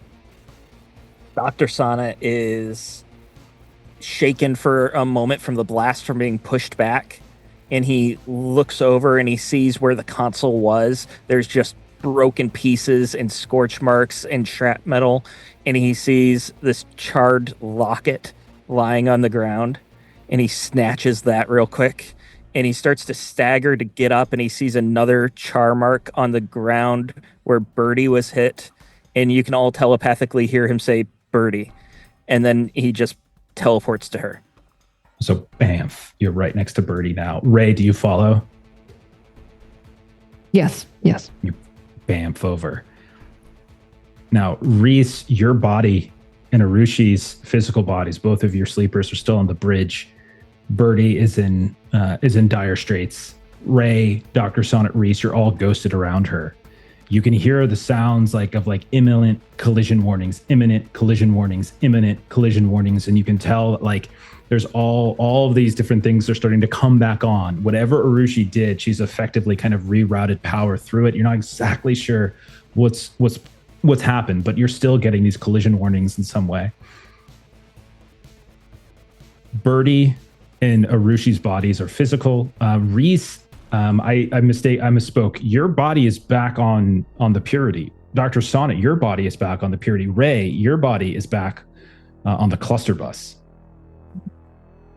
So what is your plan of action? As you know, you have literal seconds. What do you do?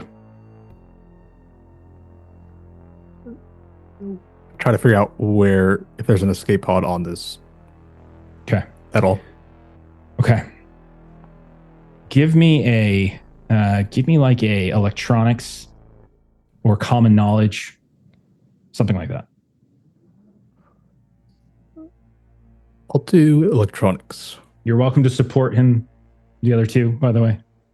Yeah, I would support because I'm trying to get Birdie out and better. So okay. I'll do common knowledge. Okay, go for it. Ray, do you want to contribute? Yeah, I'll try common knowledge as well. Okay. That's a 1 for me. Nothing. Okay. I'm too stunned. All right. Everyone's wounded. Everyone's shaken. Everyone's confused. Yeah. You're shouting, it's this way, it's that way. Reese, give it a roll. No help, unfortunately. Maybe you get lucky. Oh, gosh. Unfortunate. Okay. It's a fail. You don't know if or where any escape pods would be. But there is one thing that you do remember seeing. You saw a trash ejection suit. You saw this little suite as you were racing through the halls, where they would literally, during their travel from Earth to here, whenever they had things that needed to be expelled, they tried to recycle as much as they could. But that was the one way they ejected things out to space. That might be your only option. We'll send Birdie out.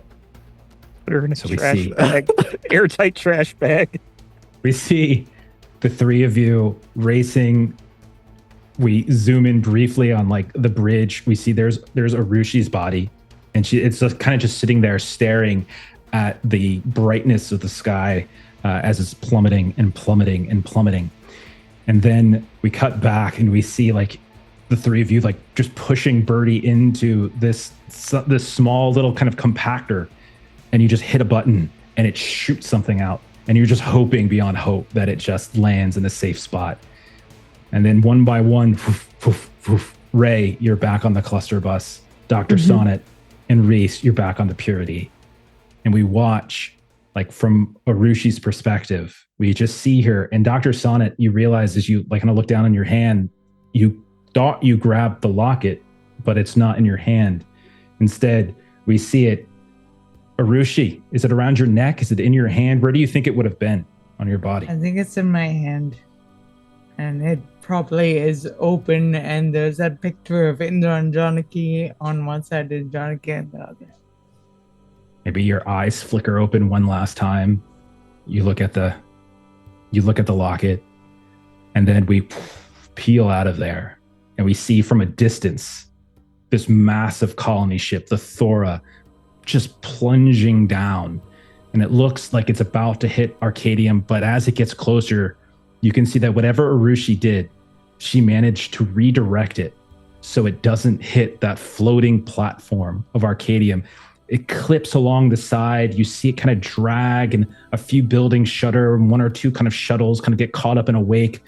A handful of people maybe kind of got caught up. But what could have been if that ship would have just plummeted?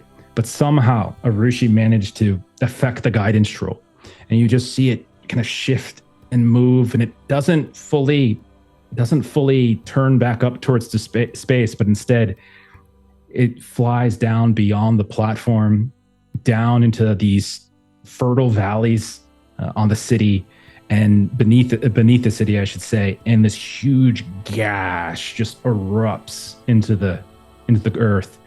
And we see a few pieces kind of go scattering here and there, and they kind of fly across the skyscrapers of Arcadium, kind of clipping here and there. And you know that probably that outcome wasn't great, but considering what it could have been. Arcadium certainly has escaped intact, mostly. The wreckage is down below. The Thora has been like broken into 100,000 pieces. But as the news feeds start to show up, and you can see like terrorism warnings, people panicking, you can see loss of life, you can see the numbers are very small, but definitely the talking heads, what could have been.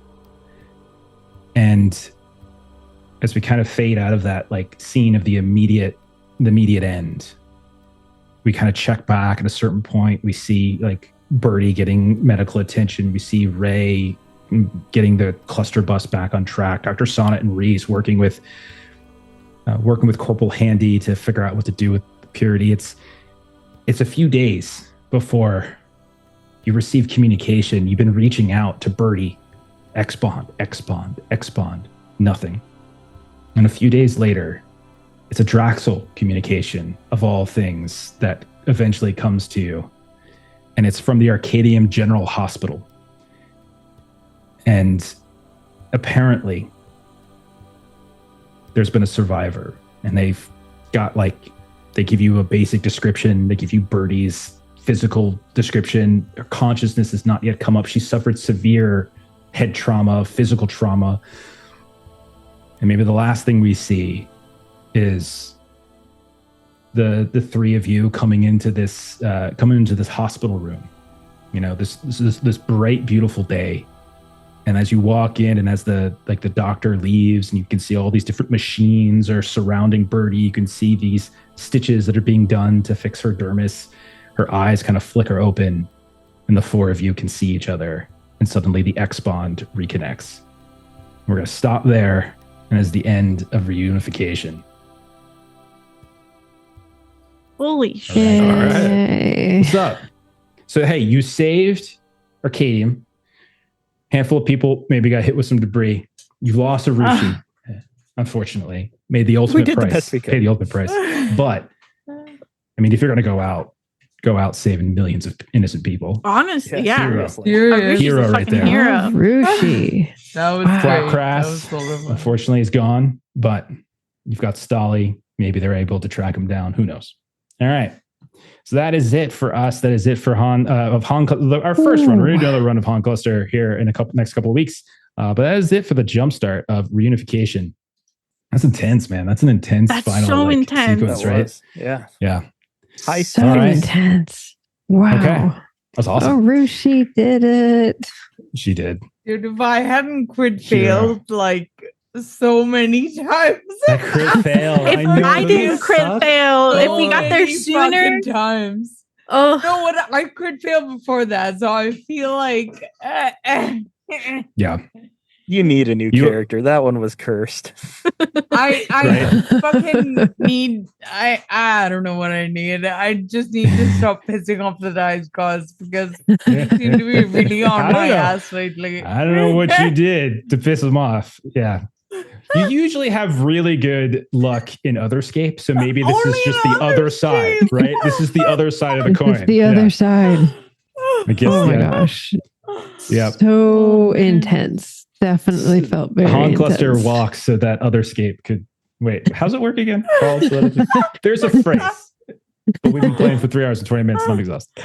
All right, let's do some closing plugs and then we're gonna get out of here. So Steven, let's go ahead and turn it over to Maitre. So Maitre can tell us where we can find her and what she does on the internet. Man, I am my Plays Games on YouTube, where I make system agnostic or multi-system tabletop content that centers the GM and player experience that you should check out if you feel like checking that kind of thing out. Fantastic. Steven, what are you up to these days, buddy? Yeah, I'm up to a lot. I'm honestly way too busy making a game called Huckleberry. It's a Weird West game. It's a lot of fun, action horror, Hellboy meets Tombstone. You should check it out, huckleberryrpg.com. We've got a couple scenarios out for it already. So yeah, you pick it up and you can already start a campaign. So pretty exciting stuff. Awesome. And next month, big update coming? Yeah, we're doing monthly updates, and next month is going to be a chunky one, a very really chunky one. So stay tuned. Awesome. Okay, as for us here, what do we got next? Monday, Otherscape, Mythos Cyberpunk, Melissa, Maitre, myself. Tuesday, we got Perils and Princesses. Kipster gets into the GM seat for that. Thursday, Swords of the Serpentine.